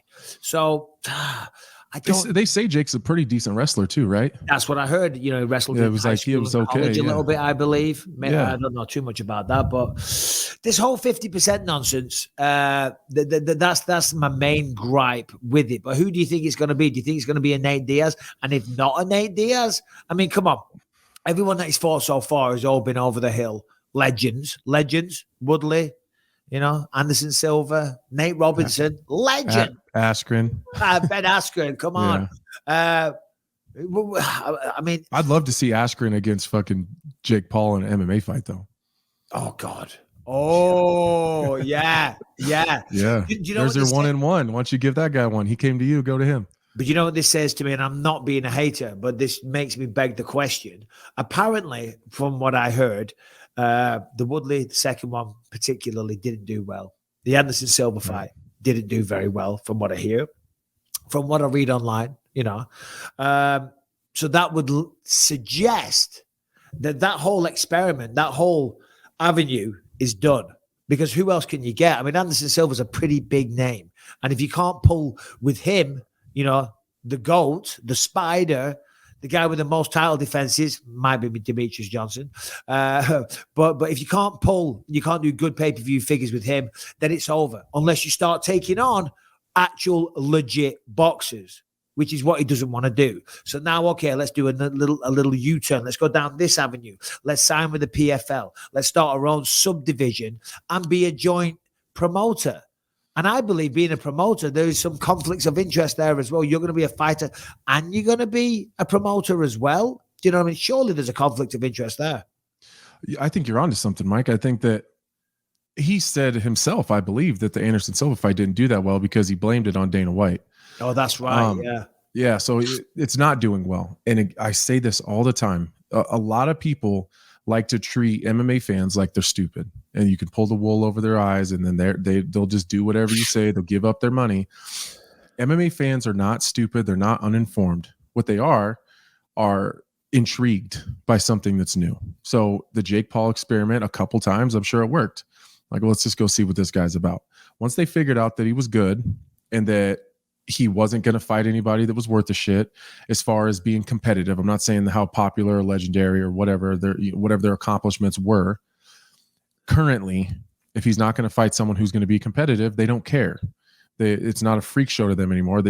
Once you reach a certain, nothing against KSI, but he's continuing to be popular. Dillon Danis dropped out of the KSI. I know. We've got that to talk about. There's so many topics. Go on. But I think that KSI works because it's clear that he's not super high level, and he's taking fights that are fairly competitive, like guys that can win. And people are intrigued by that because he's so popular in the UK. So that he fights people that could actually beat him. So it works, but Jake Paul's not doing that. So he needs to do something different. And I'm telling you, like at some point he's going to run out of ideas, and he's going to either have to stop doing this, or he's going to have to fight someone that is on his level, or that's going to be competitive, or there's a real chance of him losing. So again, every time, and I always like preface this with, I'm not being a hater. And I'm not being a hater on Jake Paul. I'm not. I've got nothing against the guy. In fact, I don't even dislike him. Do you know what I mean? I actually find him somewhat entertaining, and he gives me a lot of stuff to talk about on the podcast, on my YouTube channel. So please keep doing what you're doing. So I'm not being a hater. But Anthony, you're a fighter. I'm a fighter. We are surrounded in the fight game, right? This is us. It is in our DNA, our fiber, our being as people, right? He is not. This is, and I do believe this. He's being a businessman. He is not trying to take on hard challenges. He is not trying to test himself. I remember my third ever, I'd had 2 fights on the regional scene, 2 guys, no disrespect to you, I'm not going to say 2 bombs, but 2 fighters, you know, the kind of guys that you fight with losing records in your first ever fight. My third fight, I accepted Renato Babalu Sobral. Right. And that fight never went down. I ended up fighting the champ of KJH. Thank God, because I would have got mauled. Right. I didn't know an armbar from an omoplata. Do you know what I mean? Yeah. But I accepted it against Babalu. He is strategically, and with his manager, and I get it, what they're trying to do is make money for themselves. And hey, God bless him. Right. But it's just when you fight, when you're masquerading as this fighter that's going to be a world champion, that wants to fight Canelo Alvarez, that wants to fight the best guy, when you're spearheading a movement for the fighters. No, that's where I say no. Stop it. That's not what you're doing. You're trying to hoodwink, you're trying to pull the wool over people's eyes, and you're trying to, for money and for adulation and for fame and clout, and because everyone wants to be a fighter. Everyone wants to be the toughest guy in the room. I don't give a fuck what you say, right? On my documentary, Michael Jai White, have you seen my documentary, Anthony Smith? Yeah. Oh, you're a liar. But Michael Jai White, on that, and I'll let you talk in a second because I've been on a rant. He has this line, and it's beautiful. He says, because he played Mike Tyson in a movie. He said, and he knows Mike Tyson, so everyone wants to hear a Mike Tyson story.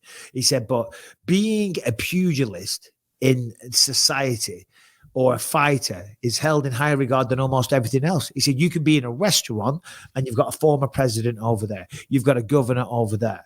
But Mike Tyson walks in the room, everyone turns, in his prime, or whoever that would be now, Tyson Fury or whatever, walks into a room, or Francis Ngannou, or Alex, the champ walks in the room, and whoa, that's something that all men fucking, what's the word I'm looking for?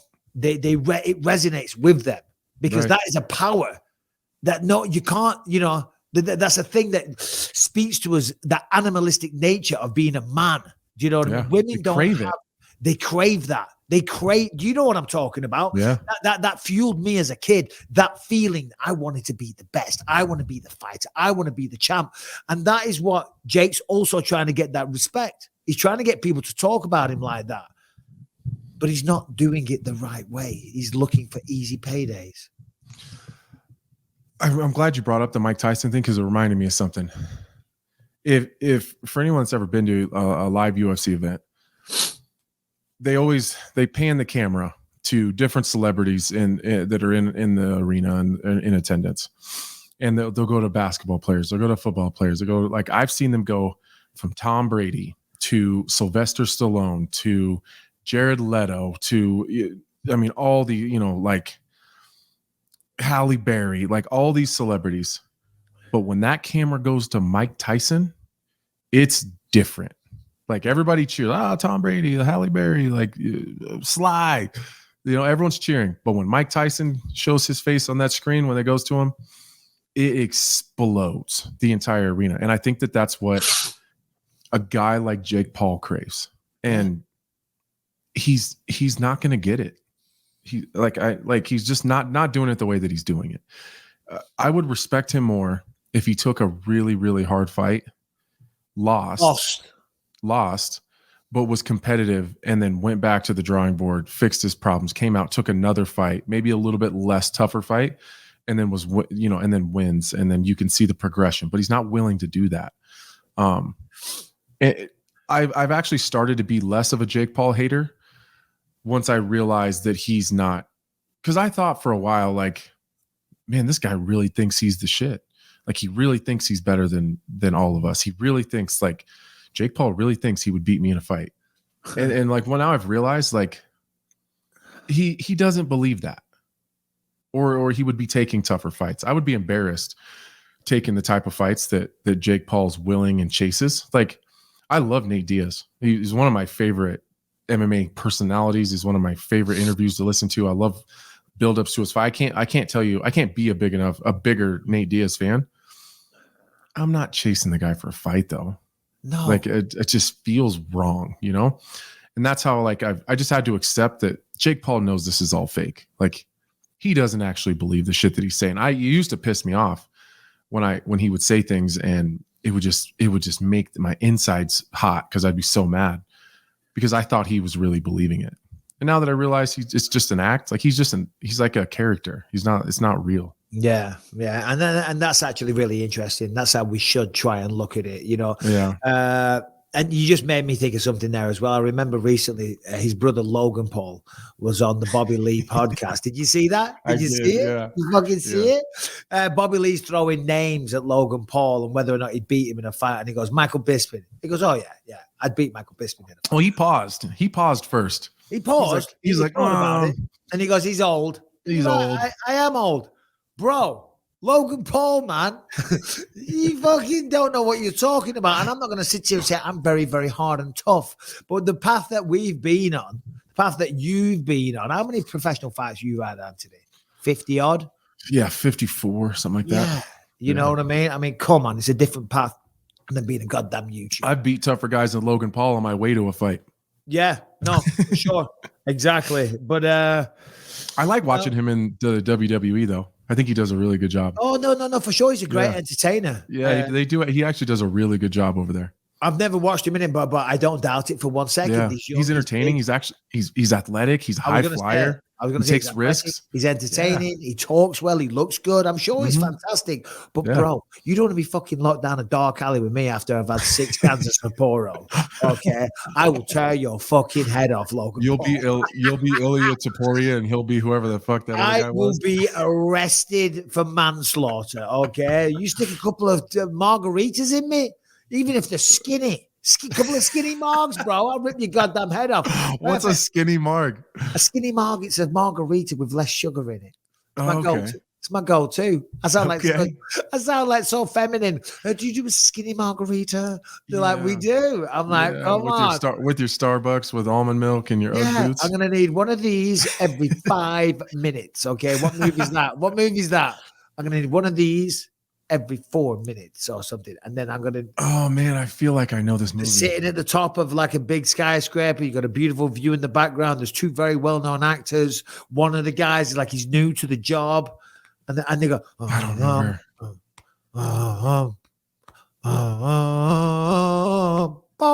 What is it? Wolf of Wall Street. Wolf of Wall Street. God damn it. That's a good one. That is. I love that film. Film. Harrington, give us the lowdown on what Ilya Topuria has been doing. So knocking the fuck out of people. That was a nasty left hand. From what I can tell, Ilya Topuria is just playing golden tee golf or some such thing at a bar here, minding his own business. Where is this? This is at a bar, I believe, in Spain, because that gentleman behind him is a famous Spanish singer and former professional boxer. Yeah, former for sure. Mm-hmm. Just back it up. Go back. Yeah. Was it a right hand? Maybe it was a right hand. 1, 2. Yeah, it looks. Yeah, that's right. Ooh. Look at the big cloud of smoke. Oh, it's gone. Hey, listen. I wasn't looks well in his rights. He does look well within his rights. I wasn't sure at first. When I first saw it on Twitter, I thought it was Ilya throwing the first shot, and I was like, "Oh, dude!" Then I watched it again properly. The guy comes up, gives him several big pushes, gesturing for a fight. I mean, hey, and he got one. You play with fire, you're gonna get burned. What do you expect? You know. I don't know if there's much to say. It's a pretty nasty right hand. It looked like it was started and ended pretty quickly. Yeah. No, Why would you pick a fight with that guy? Like, if you have any idea who he is, like, I could see someone picking a fight with, like, I don't know, maybe me. Like, I'm not known as like the can I knock people out? For sure, but I'm not known as a knockout artist. I'm kind of a well-rounded guy. Like, I could see like someone be like, oh, I'm bigger and stronger, I'll beat that guy up. But like, Anthony, you're 6'4", covered in tattoos, and you've got a bald head, right? You're well known. You're fighting for the light heavyweight title potentially in a few weeks. You're not the number one first choice of someone to try and bully. Okay, like Neil Magny. I could see someone picking a fight with Neil Magny, like in a bar, and pushing him around or whatever, and thinking they can get over. Neil Magny's very tall. He's well known. Yeah, but he's kind of skinny, and he's a really nice guy, he's smiling all the time. My point. What I'm saying is Ilya Topuria. Tiny. Yeah, but he is fucking mighty. That if you know anything about it, no, he makes me nervous. And he's mean.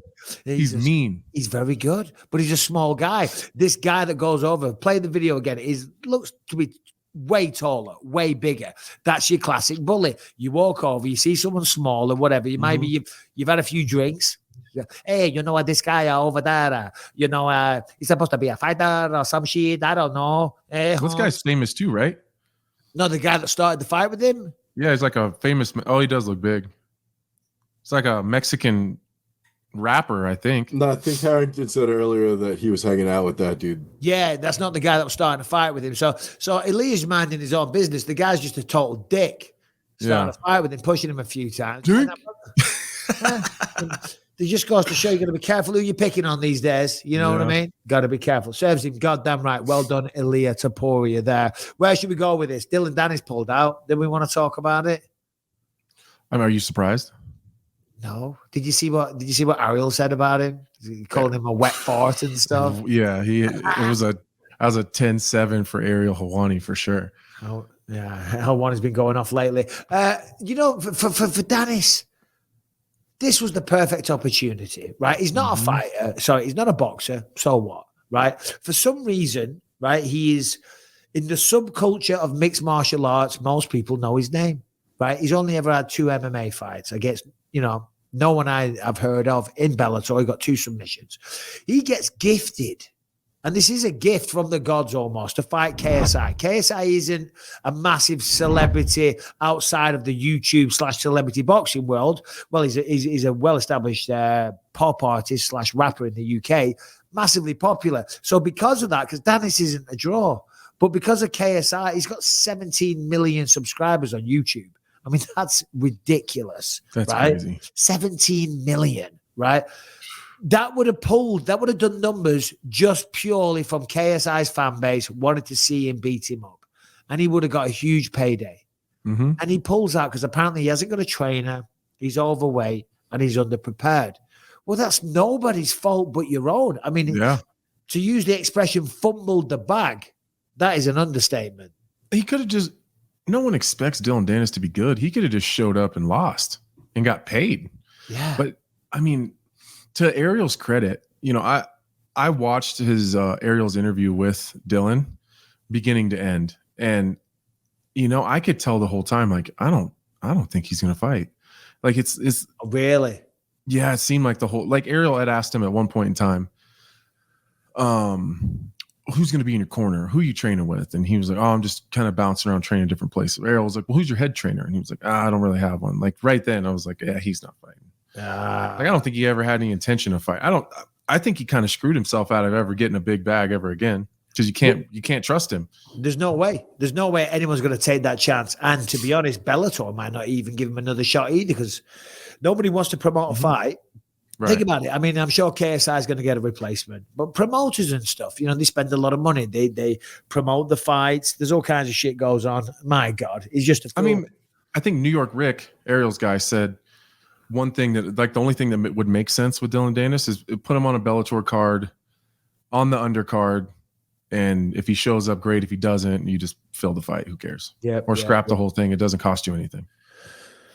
I'm just looking at the notes there because we don't want to chat, spend too long on Dillon Danis, and I'm just going through it. I mean, we had Great Belal guy. Muhammad on, but Belal, what a great guy he is, Yeah. and a great interview, always fantastic energy, very smart, and what a career that he's having. But I'm looking at number one, and it's former UFC fighter Phil Baroni arrested in Mexico for allegedly murdering his girlfriend, and of course we don't know any details. And it's not something that you want to play around with and have a laugh about. Yeah. I know. Do you know Phil? I've never had any meaningful interactions with Phil Baroni. There for a while, he would randomly talk shit to me on Twitter, like really like Phil. Yeah, like he would want to randomly have a jiu-jitsu match or randomly do some sort of weird. It was weird. But only over the last, 4 years, probably nothing real recent, maybe nothing in the last year. But Chris Camozzi was he was the same way. It was like me and Chris. He was constantly wanting to get into to go do Chael's Submission Underground. He was always trying to talk shit to get me to go do that. And I would tell Chael all the time, yeah, I mean, I'll grapple Phil Baroni if he wants. And Chael would be like, no. We're not doing that. Yeah. No, if Phil could fight, but he's not exactly the best grappler. Right. He came and helped me for a couple of my training camps. When I fought Dan Henderson, he was in that the whole time. Yeah. So I know Phil, and he's a wild guy. He's a fun guy. I like him. I don't agree with murdering people, allegedly. That's got nothing to do with it. I'm talking about the person that I know. But he is a bit out there. And I remember in 2016, I went out to Thailand with the family for about 3 weeks. And we did some training there, American Top Team, me and Callum, American Top Team, Phuket Top Team. While we're there, I thought I'm going to take Callum. It's too good an opportunity not to. And when we're there, Phil Baroni's there. Right, Phil Baroni had been living out there for ages, and we just got there, and I'm there with my wife and Callum and Ellie and Lucas, and we're just saying hello to the owner of the gym and stuff because he helped us out. And shout out to Boyd from Phuket Top Team, and there's Baroni, and straight away he's like, "Bro, we gotta go out. I know all the places, I know what all the girls are, and these bitches are crazy out here." And I'm like, "Whoa, what are you talking about, bro?" I'm Lucas is like 6 or something. I'm like, dude. I'm here with my entire family. Read the room. But you know what? So he's a wild guy. He's a lot of fun, though. He's a funny guy.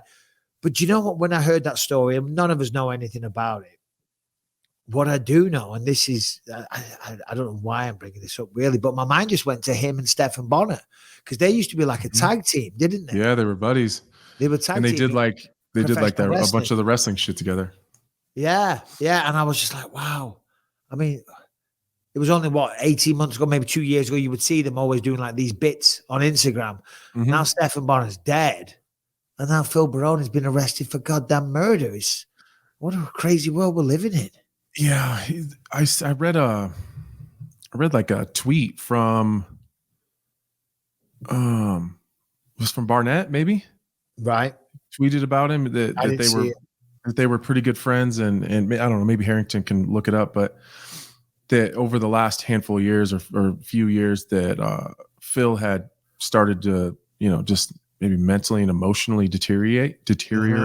And to the point where he couldn't even be around him anymore. And he used to book him for shows to do some professional wrestling stuff, and he couldn't even use him anymore. So I'd seen a couple other similar tweets like that where you're just kind of losing it over the last few years, which is sad. Listen, I'm no doctor, I'm no neurologist. I don't know where you're going though. I know where you're going. I don't know shit about fuck, but it's not an accident that there's some guys out there, not just in our sport, but in other sports, that have some real severe head trauma, and then over the years they start to change. I know a guy personally that I trained with forever, from the day that I started training. I would never say his name publicly, but he is not the same person that he was. He took a really bad knockout and then repeated knockouts after that, and he's not the same guy.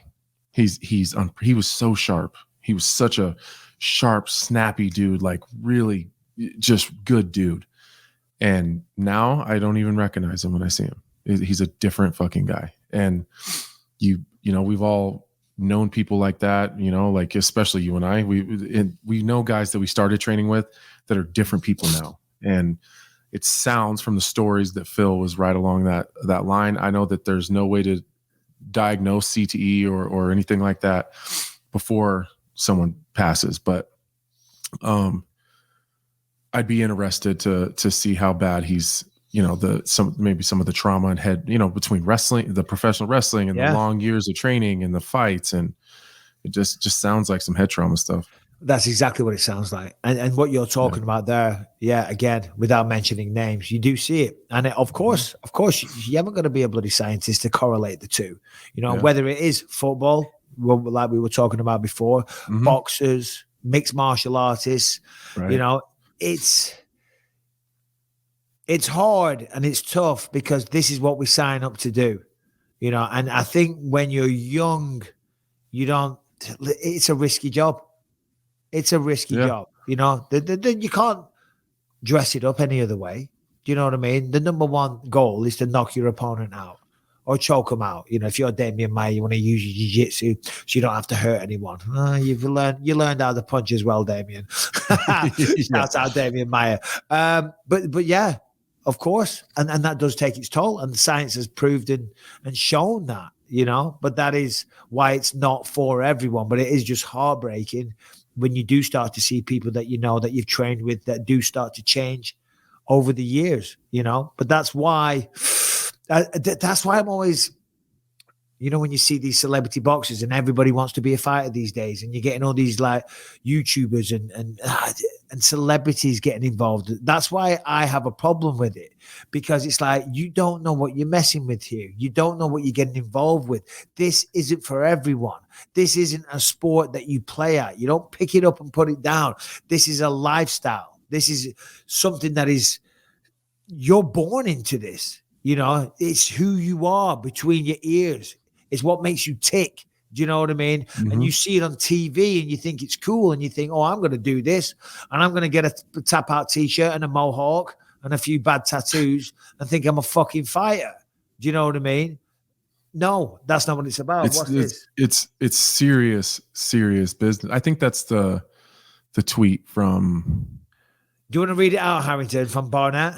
Yeah, from Josh Barnett. The news about Phil Baroni is terrible, incredibly sad, tragic as well. I've known Phil for 2+ decades, and at the first JB Bloodsport show, could see that his personality and behavior was erratic, displaced, and emotional. Emotionally, he was all over the place, and it was obvious why. CTE. It was so tough dealing with him at the show that I couldn't keep booking him, even though I wanted to. He was too much to handle and so scattered. He blew up at me because I hadn't used him again. I blocked him on social media, but there wasn't much I could do. See, there you go. I mean, that's from the horse's mouth. That's from a guy that was having dealings with him, and obviously, man, that shit scares the shit out of me. I don't know if I've talked about that. I think I told you about this, but I was having some work done at my house, and one of the guys that was working on the house said, hey, we got to get this. Long story short, they had to tear the carpet out of my stairs and then do whatever they had to do. And then I had to get the carpet replaced. He was like, well, I got a really good guy. He kind of just, he just kind of does it on the side because he can't really do it full time. He's really good, kind of slow, but he does a great job. I said, yeah, fine. If it's your guy, then I'm fine with that. Turns out that the guy was a old school boxer from back in the day, and it had some really huge fights. He had headlined MSG like back in the 90s or early 90s or something. And goddamn, I hope he doesn't ever see this, but he won't. We're on the number one comedy / MMA podcast on the planet, but he won't see it. Yeah, he won't see it. I hope he doesn't see it. But when he showed up, his hands were shaky and his walking was super shaky, and he wasn't that old of a guy, and his voice, he could really struggled and stuttered and really trembled through a conversation. In a job that would have taken him typically, I don't know, 3 hours to do, it took him 9 because he just worked so slow because of the Parkinson's brought on from the repeated knockouts and headshots as a boxer. And he knew what I did, and he just went on and on about how terrible boxing is, and that you got a beautiful family, man, you got a beautiful home. He's like, you got to get out as soon as you can. I was like, oh my god, the worst thing in the world, dude. I was so appreciative for the time I got to spend with that guy. Just hanging out as he was working on my stairs and stuff, but also like so terrified. Like I can't fucking end up like that. I'm like, bro, I can't end up like, not that I'm ever afraid of ending up like Phil Baroni. I think that takes a certain type of person before the head trauma. You know what I mean? But, yeah, it's just crazy, man. It's crazy what happens. Like some people make it through just fine, No, I know. And I'm like I'm jealous. I'm so jealous. Listen, all jokes aside, I'm going through a lot of stuff right now. Do you know what I mean? I'm in pain. My back's broken. And I know I'll make light of it and I'll joke about it, but they tried a procedure on it and it didn't work. Right. And it's getting worse and worse. But your brain's clear. Most of the time. Ish. Well, it's never been that good to start with. So I've got no knees. I've got one eye. My neck's fucked. I'm doing this as other people are talking because I'm in pain with my neck. They want to do more surgeries on that. I've got a broken back. I don't want to, and I can hardly walk. We went to Living Spaces yesterday to buy this piece of furniture, whatever piece of shit it was as well. Anyway, but I'm there and like, I've got to sit down all the time because I'm in fucking pain. Do you know what I mean? But I'm only 43. I still want to do stuff. I don't feel sorry for myself. Do you know what I mean? And I don't have regrets. Do you know what I mean? I don't have regrets because I'm so appreciative to the life that mixed martial arts has given me. But it does come at a price, and I'm paying that price now. And my big fear is I'm going to go see my doctor. I want to talk about my options. I've been reaching out to some stem cell guys. I'm going to speak to them. I'm just worried that in a few years' time, I'm going to be and not be able to walk because of my back. That's what's really bothering me. All the other stuff, the eye, it is what it is. The knees, whatever, they replace them. They'll need doing again in a few years. But the back, I always had a strong back. I never had an issue with the back. But having a broken back now and them saying that they're going to have to operate and then the next vertebrae above that and keep going all the way up to my fucking skull. Right. I want to be able to walk when I'm in my 60s. Do you know what I mean? So on that note, all that stuff, that's why I said before, people don't realize what they're playing with. This sport is not a goddamn game. Whether it's You're right. There's a price to pay. There is a price to pay. You're going to have to pay entry at some point in time. It feels free when you start. Yeah. But when you leave, you're going to pay. It's going to cost you. Yeah. That's for sure. And I do, as you said there, some people get away scot-free. And I think, what the fuck? Why have I had to have 2 knees replaced? Do you know what I mean? Right. Why did I have to lose an eye? Why did I have to have fucked neck? And, Yeah. If I can walk and I got my faculties about me cognitively, I'll be happy. Yeah. Right? I'll deal with the pain. I'll deal with all the bullshit. We'll go through the surgeries. We'll get the replacements. We'll fix it all. As long as I can walk and move with my kids.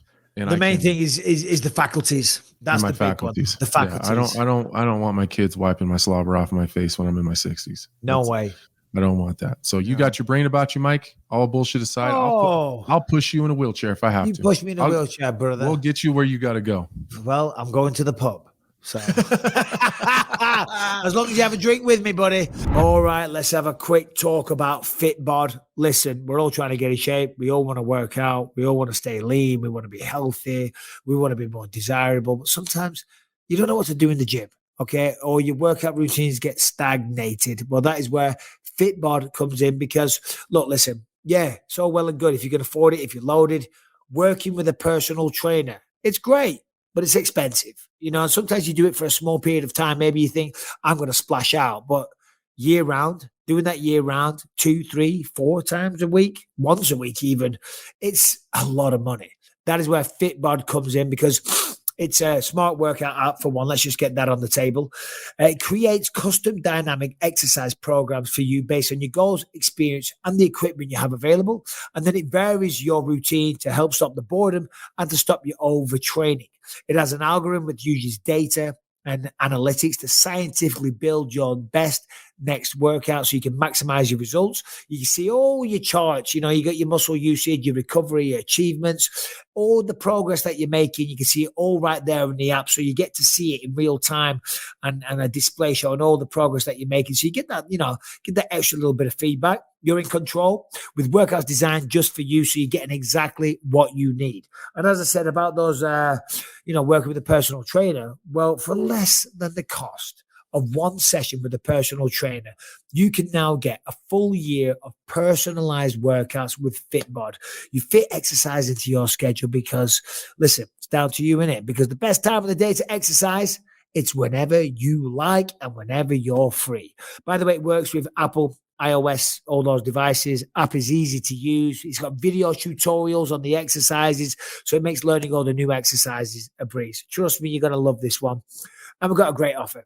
Go to fitbod.me/believe. Right? If you do that, you're going to get 25% of your subscription, or you can try the app out for free when you sign up to fitbod.me/believe. 25% off, or you can just try it for free. You're going to love it.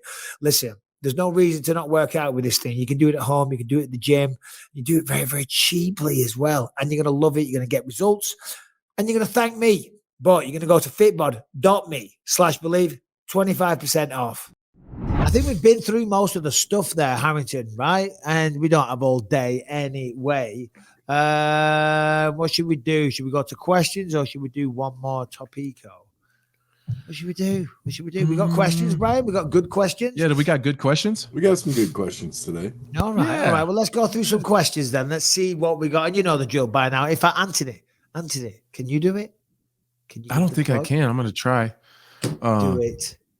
No, you do it one more time. No, just do it. What's the email address?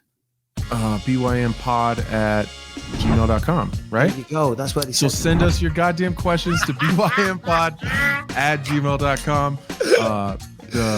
The quicker and the funnier, the better. Because, Michael gets all upset when you got a 47-minute long question. Jeez Louise. I really enjoy this part of the show, by the way. I don't know if I've voiced that enough, and maybe if I voice it more, people will send more questions. But it's one of my favorite parts is the fan questions, like the listeners and the viewers that call in. I love it. It's one of my favorite parts. It's my favorite part of the show. Same here, because we get to see the people. We get the video questions are awesome because we get to see some of the listeners and who the believers are and get to put a face to them, And then I love. All right, sometimes, with respect to you all guys, sometimes they're very surface level MMA questions, but I love it when there's something that isn't. Like the one time that guy that had the addiction issue. Yeah, that was great. The guy, it was fucking awesome that he was addicted to heroin. No, that's not what we're saying, but we like to talk about something else. We want to hear your issues, your problems, what's real, what's really happening with you people. And it gives us something new and interesting to talk about, but maybe we can bestow a little of our wisdom, what little we have, onto you. And it gives us something different to talk about, Brian. And we also want to know how often you guys Google yourselves. Yeah, exactly. Do you Google yourself? So I guess with that, Harrington shows up eventually. I just wanted to let people know that if you're enjoying this podcast on iTunes, Spotify, or wherever you find podcasts, make sure you subscribe and you leave a 5-star rating, positive review. It helps us out on those platforms. If you're watching on YouTube, make sure you subscribe to the channel and you hit that notification bell to find out whenever new episodes drop. And if you want to catch over 400 episodes of this show ad-free and uncensored, head to gasdigitalnetwork.com, use the promo code BYM, get a 7-day free trial, check out over 20 great shows on the network. All right. Let's go. So the first question we have here today is from Raymond. Raymond. What's going on, guys? I got 3 questions. Try to keep it short and sweet. Number 1, have you ever fought sick, and how did it affect you? I'm talking like stuffy nose, sore throat, chest on fire, anything like that, as opposed to injuries. Number 2, who's the weakest puncher you ever fought inside the octagon? I'm not talking like a Bourbon Street bastard. We all know he hit. That's what I thought of straight away. And number 3, this one is silly, but can you tickle somebody to get out of a submission? Because my girlfriend will tell you that shit works. It really does. Maybe not with the adrenaline going, but it works. I apologize if any of these questions have been answered already. Harrington, fuck you. Yeah, there we go. Well, we haven't got a lot of fuck Harringtons lately. I've got a fuck Harrington t-shirt design. It's awesome. Oh yeah. Oh, it's brilliant. It's brilliant. It's coming out soon. I feel like the believers have really switched over to Team Harrington. Yeah, no, they have. That's why I've done a t-shirt that says we got to get back to fuck Harrington to remind everybody. That's not true. There's a lot of them that still come in. It's just they're on the end of very long diatribes sometimes. Yeah. Okay. If you want to fuck Harrington to get through, you got to shorten your question up. With this fuck Harrington t-shirt though is sick. Where do you see the design? We got great designs. We're going to launch it properly. But Anthony, who was the weakest puncher you ever faced? Well, they all suck.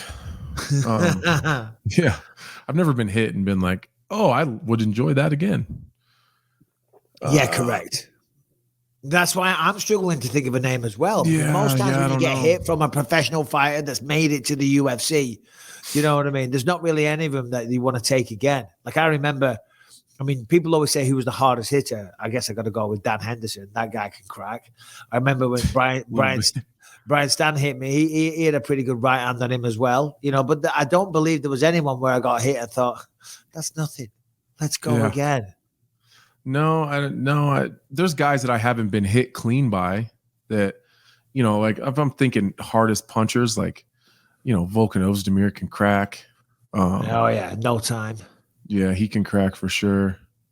I'd probably say like Andrew Sanchez. He hit me a lot, but none of them were like life changing. You know, they didn't hit me, and I don't remember thinking, I need to make sure that doesn't happen again. You know, it it's wasn't a nice that big feeling, of a deal. though, isn't it? That you know, you know when you get caught because the thing that people, I mean, are you the same? Obviously, it's like the pre-fight anxiety, right? Mm-hmm. It's always like, this guy's known for being a hard-hitting guy. Can I take his best shot? Shit, he's a really good wrestler. Can I stop the takedown? He's known for amazing jiu-jitsu. Am I good enough to be able to stop getting submitted? You have all these questions, and they all get answered in the fight. You know what I mean? And then when you get clipped, and you're like, well, that wasn't that bad. Right. Like, I don't like it, but I could do it again if I had to. That is not what I thought it was going to be. And then when they try to take you down, you're like, hold on a minute. Fuck off. Get off me on the fence. He's not that good of a wrestler. Tries to armbar you like, no, you don't, you dickhead. You've got nothing for me. The anxiety was over nothing. Mm-hmm. Oh, yeah, definitely. Who have you ever fought sick? We've all fought injured. That's a given. But you're fought like really sick. I've trained. I've been sick in training camps. Mm-hmm. I don't think I've gone in with like a really bad cough or a flu or anything like. I don't think so. No, I don't think so. Me either. I haven't either. Yeah. But same thing. I've been in training camp sick as shit before though. The tickling thing, we're not going to go into detail about it. It doesn't work, okay? When someone's deadly serious, trying to murder you with a submission, because certain submissions will kill you. And because like, I do this with Lucas on the couch last night. We were rolling around doing jiu-jitsu and whatnot, you know, and I always just like stick my finger into his ribs and he goes crazy. Do you know what I mean? When it's serious, it doesn't work. No, it doesn't. Otherwise, they would teach it in jiu-jitsu class. Do you know how you got to remember, like, pain kind of tends to dissipate when your adrenaline's pumping and you're going hard as shit and you're fighting against another grown-ass man that wants to take your head off. It's like, not gonna work. Like, you've seen guys like let their arms break at arm bars to get them out. You know what I mean? Like, if pain is that dulled by the adrenaline, tickling isn't gonna do shit. As you said, people let their arms break. I wish someone would though. What, tickle you? No, I just wish it would work. Are you ticklish? Are you ticklish? Awfully. Yeah, same. I'm pretty ticklish. Every time like I do get a massage when I'm on my back and they start doing a certain area, I'm like, oh. And they're like, what's wrong? I'm like, you make that noise to it. It's a little ticklish. I'm ticklish as shit. All right, Brian, what else, bud? All right, we got another question here from Mr. Edward Eaton. Hey guys, morning, afternoon, love the pod. My one question is for you both. Quick one. Do you think the whole woke culture and the whole new generation of people being softies is going to eventually affect MMA and UFC with the trash talk? Or do you think we'll always be able to talk shit and say things to each other's mothers and whatever? Thanks. Well, that is a good question. It is, because the world has gone too soft. It's gone completely the other way. Yeah, we've got to be respectful to people's opinions and all the rest of it. But these days, people are just looking to be offended at each and every goddamn avenue. And I hate it. I absolutely goddamn detest it. You know, and I was, you know, one of the worst things, and I'm going off on a tangent, but I was talking about this last night, is people getting cancelled for tweets or something that they said 10 years ago. That is ridiculous. That there needs to be some kind of, not a law, because that would never get passed, but some kind of rule or something in place where, or even a law where you cannot be held accountable for something that you said 10 years ago, if it was acceptable to say that, because times change, cultures change. What you might have been able to say 10 years ago, if that doesn't fly now, if you could say it then, you can't be fucking punished for it now, and you can't get cancelled now, because back then no one cared, and that's how the society or the culture was. You know what I mean? And just because times change, you know, you can't be. Why are we okay with it with movies? Like movies and like Django was just fine at the time. Django? Yeah, the movie Django Unchained. Oh, Django Unchained. Yeah. Like that was told you could never make that movie now. But there's so many movies, there's so many shows. Right. You know, like the British version of The Office, I've been watching that recently. It's hilarious. And it's only from like 2001. You couldn't, a lot of the stuff that gets said in that, and I'm not going to repeat it. See what I mean? What a world we live in. You just couldn't do it. You just couldn't say it. But that's what makes it so great. And that's what makes them so funny, because it's just people being fucking real without the fear of being cancelled, of being penalized, of being held in the court of public opinion and some fucking arsehole saying, no, I'm offended by that. If you're offended by it, don't watch. Turn it off. Go fuck yourself. Do you know what I mean? It's the world. Unfollow. Unfollow. I felt so bad for Kevin Hart just a couple years ago. He was gonna host the Grammys. Oh, the Oscars. Yeah, he was gonna host the Oscars. And it was like something he had said 7 years or 8 years before on Twitter, and it was like a gay joke. It was very clearly no. He said, because this is in this Ricky. I was watching Ricky Gervais' Super Nature. Have you seen it? Okay, bro, you will. The comedy. It's a comedy special. It's him on stage. It's a special. Yeah, bro, watch it tonight. You will laugh. You will die. What's it called? Super Nature. Is it new? No, it's about a year old, maybe 18 months or so. I don't know. I forget. There's a few. But I was watching. We've seen it before as well. But we were led in bed last night howling. And he talks just about this. And what it was Kevin Hart made a joke a while ago. And he said, I hope my son's not gay or something. Yeah. Yeah. And then he came out and everyone attacked him. And he went, I'm sorry. And he deleted the tweet. Right. But then years later, when he was going to host the Oscars, they're like, no, you've got to apologize again. And he said, no, I'm not apologizing again. And then Ricky Gervais elaborates on it, saying, well, what's the point in apologizing in the first place if it's not going to be accepted? And then he has to do it 10 years later. And fair play to Kevin Hart. He said, you know what? Stick your fucking Oscars up your ass. Right. Fair. I just don't hold, like you said, the world is a different place 10 years ago. So you can't hold someone to the same, unless it's something. Obviously, there's going to be caveats. There's going to be things that that maybe you can, but for the most part, I'm a different person. Shit that I did and said 10 years ago, I don't want held against me right now. No, it just doesn't seem fair. I've thought about going back and deleting maybe shit that I posted on Instagram or something back in the day or Twitter, but like, fuck it, whatever. Sounds like a very time-consuming process. Yeah. Do you know what? And I think about this because I feel for kids these days as well, because think about it. I mean, I'm even older than you, but when I grew up, and certainly in the mid 90s, when I started hitting the pubs and going to the clubs, the only thing you had to worry about was somebody seeing what you were doing and maybe telling someone about it. Right? Yeah. These days, everyone's got the phones out. Everything's being filmed. Oh, God, I am so glad it wasn't like that when I grew up. Number one, people aren't living in the moment. But when you're going out enjoying yourself and when you're young, of course, you overindulge and you might do something stupid. Every prick has got a camera these days. It's just, and that's going to haunt you forever. Well, even you and I now, like we work a lot of events in all these different cities and we're in Vegas a lot.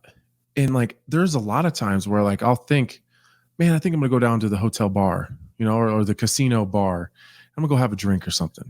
But it's like, so someone then takes a picture of me, my great friend, Laura Senko, like lots of times we work together, same pay-per-views. And we'll say, hey, let's, meet you at the little Chinese place down there or whatever. Let's go get a drink and get some food.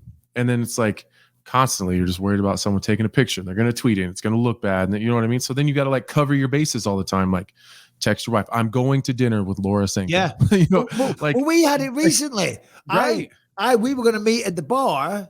And as we walked out, Laura Senko was sitting there in this sushi place. Mhm. and I was waiting for you, and I thought, well, I'll wait and chat to Sanko, you Right. know. And then, yeah, of course, some fans came by and like, yeah, I'm not sitting having a fucking date with Laura Sanko. I'm waiting Right. for Anthony Smith. But you gotta you gotta make that clear in case later on they're like, I seen Anthony Smith and Laura Senko on a date. Like, no.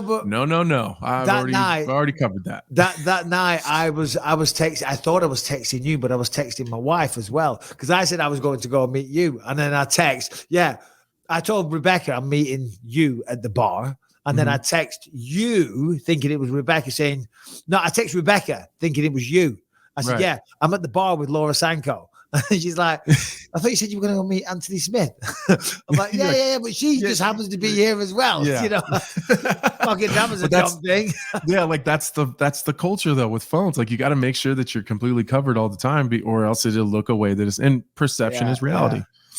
Sadly, it is. And to answer the question, because we've gone round the houses, in terms of trash talk, I don't think it would go too woke because I believe fighting sports is different.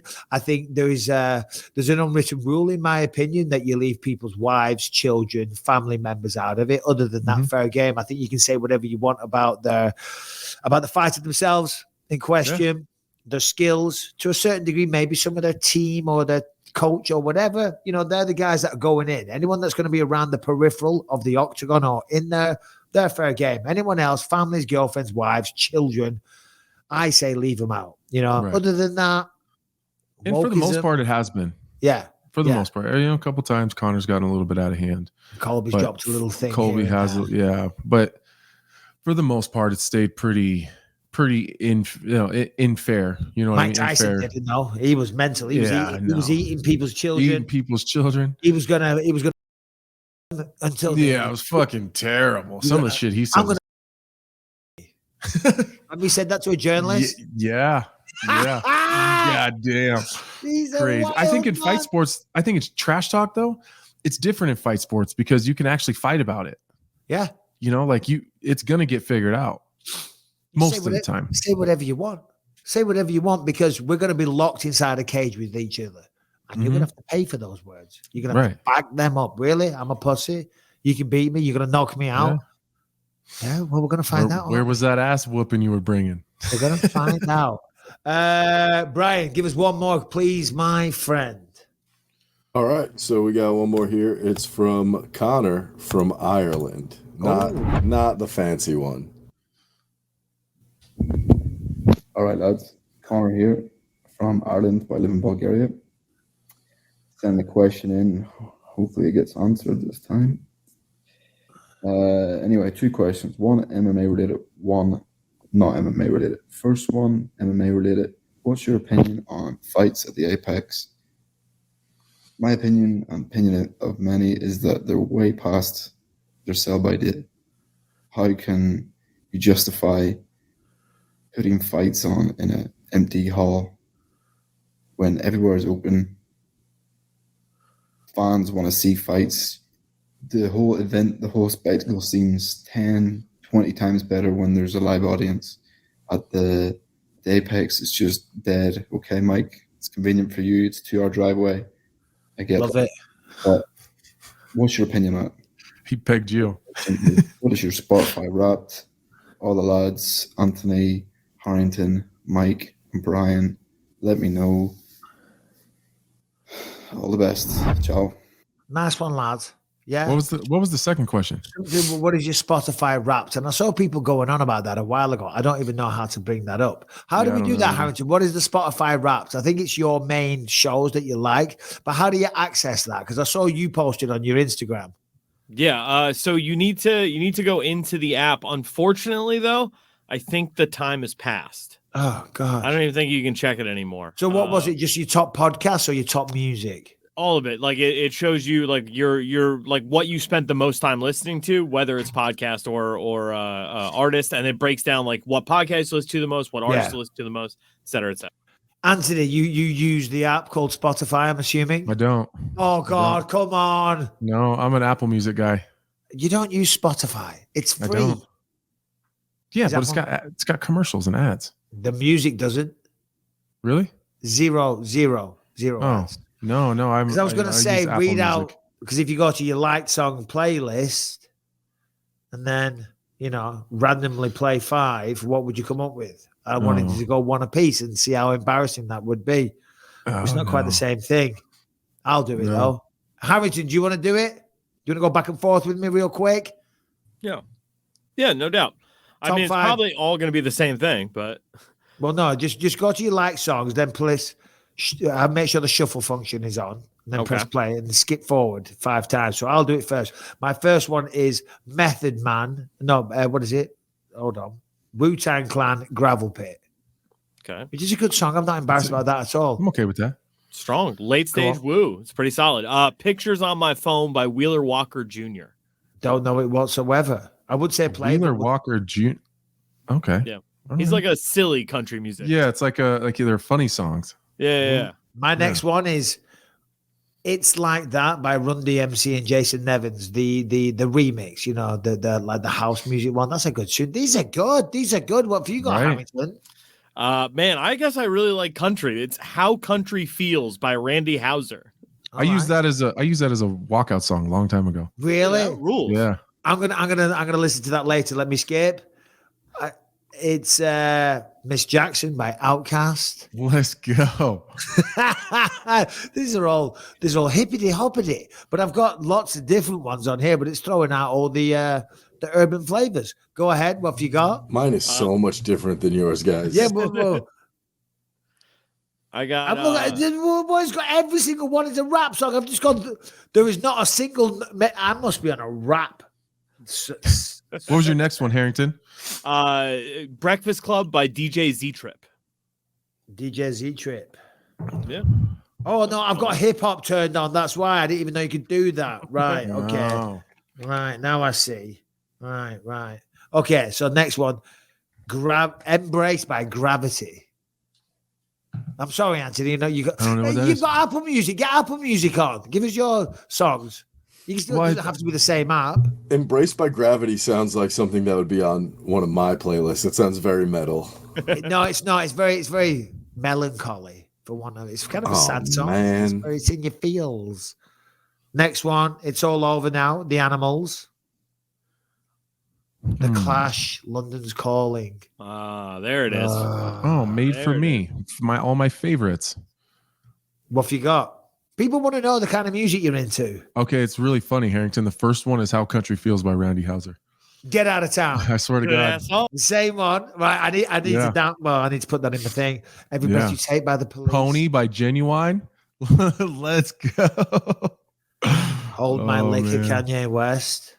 Times Like These, Foo Fighters.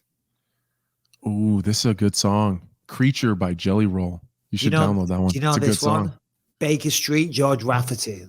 You know that I don't know that one. Winding your way down to Baker Street, smiling your face, and it's another crazy day. Tripped another way. Jelly Roll was at Skankfest? Everything. Who's Jelly Roll? Yeah, Jelly Roll was at Skankfest. He ended up being around, and we got him to show up. That's dope. He's playing a concert. He was in Omaha, I don't know, 2 or 3 months ago, and texted me because he was doing a show. But I was, where the hell was it? I was coming. Actually, it was longer than that. I was coming back from Aruba. I wasn't even in the country, so I missed him. All right. Well, I don't know who Jelly Roll is, but I'll be sure to look him up. You got to listen to some Jelly Roll. You'd like Jelly Roll. I'd like it. I have a very eclectic taste, and I think that's the show, guys. That is it. I'm off skiing, Anthony. In about, I've got to. Going skiing? I'm going skiing with a broken back and no knees. Rough life. Broken back, no knees, one eye. With John Jones your first idea is to go skiing. No, Lucas wants to go skiing. He wants to go to the snow, and I promised him he would, and I'm not going to let him down. So me and a mate and his daughter, we're going to a place. We're staying in an Airbnb, a cabin for one night. Going to get a steak tonight, sit in the hot tub, and then tomorrow we're hitting the slopes. Right? Be careful. I'll try. And you're going back to training. I am. We'll train hard, Anthony Smith. I got you. We want you to win if you get to fight. Let me ask you real quick. Is the motivation still the same? Because I've never been in your position ever. Yeah, because I'm not really focused on the title fight. Because I'm fighting in March no matter what. So I would be I'd be here in Denver in camp anyways at this time for a March 11th fight, which is what they're still planning on. So like, regardless, you still I just have to dip out to Brazil for a week, during it. So all right, that Thursday show though will be from beautiful Brazil. Oh, well, we appreciate that. Well, listen, that's the show, ladies and gentlemen. Thank you very much. Big shout out Belal Muhammad for coming on the show. Thank you very much for your time. Shout out Anthony Smith for making this happen whilst training in Colorado. We appreciate you, brother. And that's it. You guys take care. We'll be back on Monday. Oh, we got Leon Edwards next week. Next Thursday, we got the champ Leon. We've got Valentina Shevchenko coming on as well, right? The Bullet, the longtime champ. We got guests galore. Stay with the show. We are going crazy. Take care.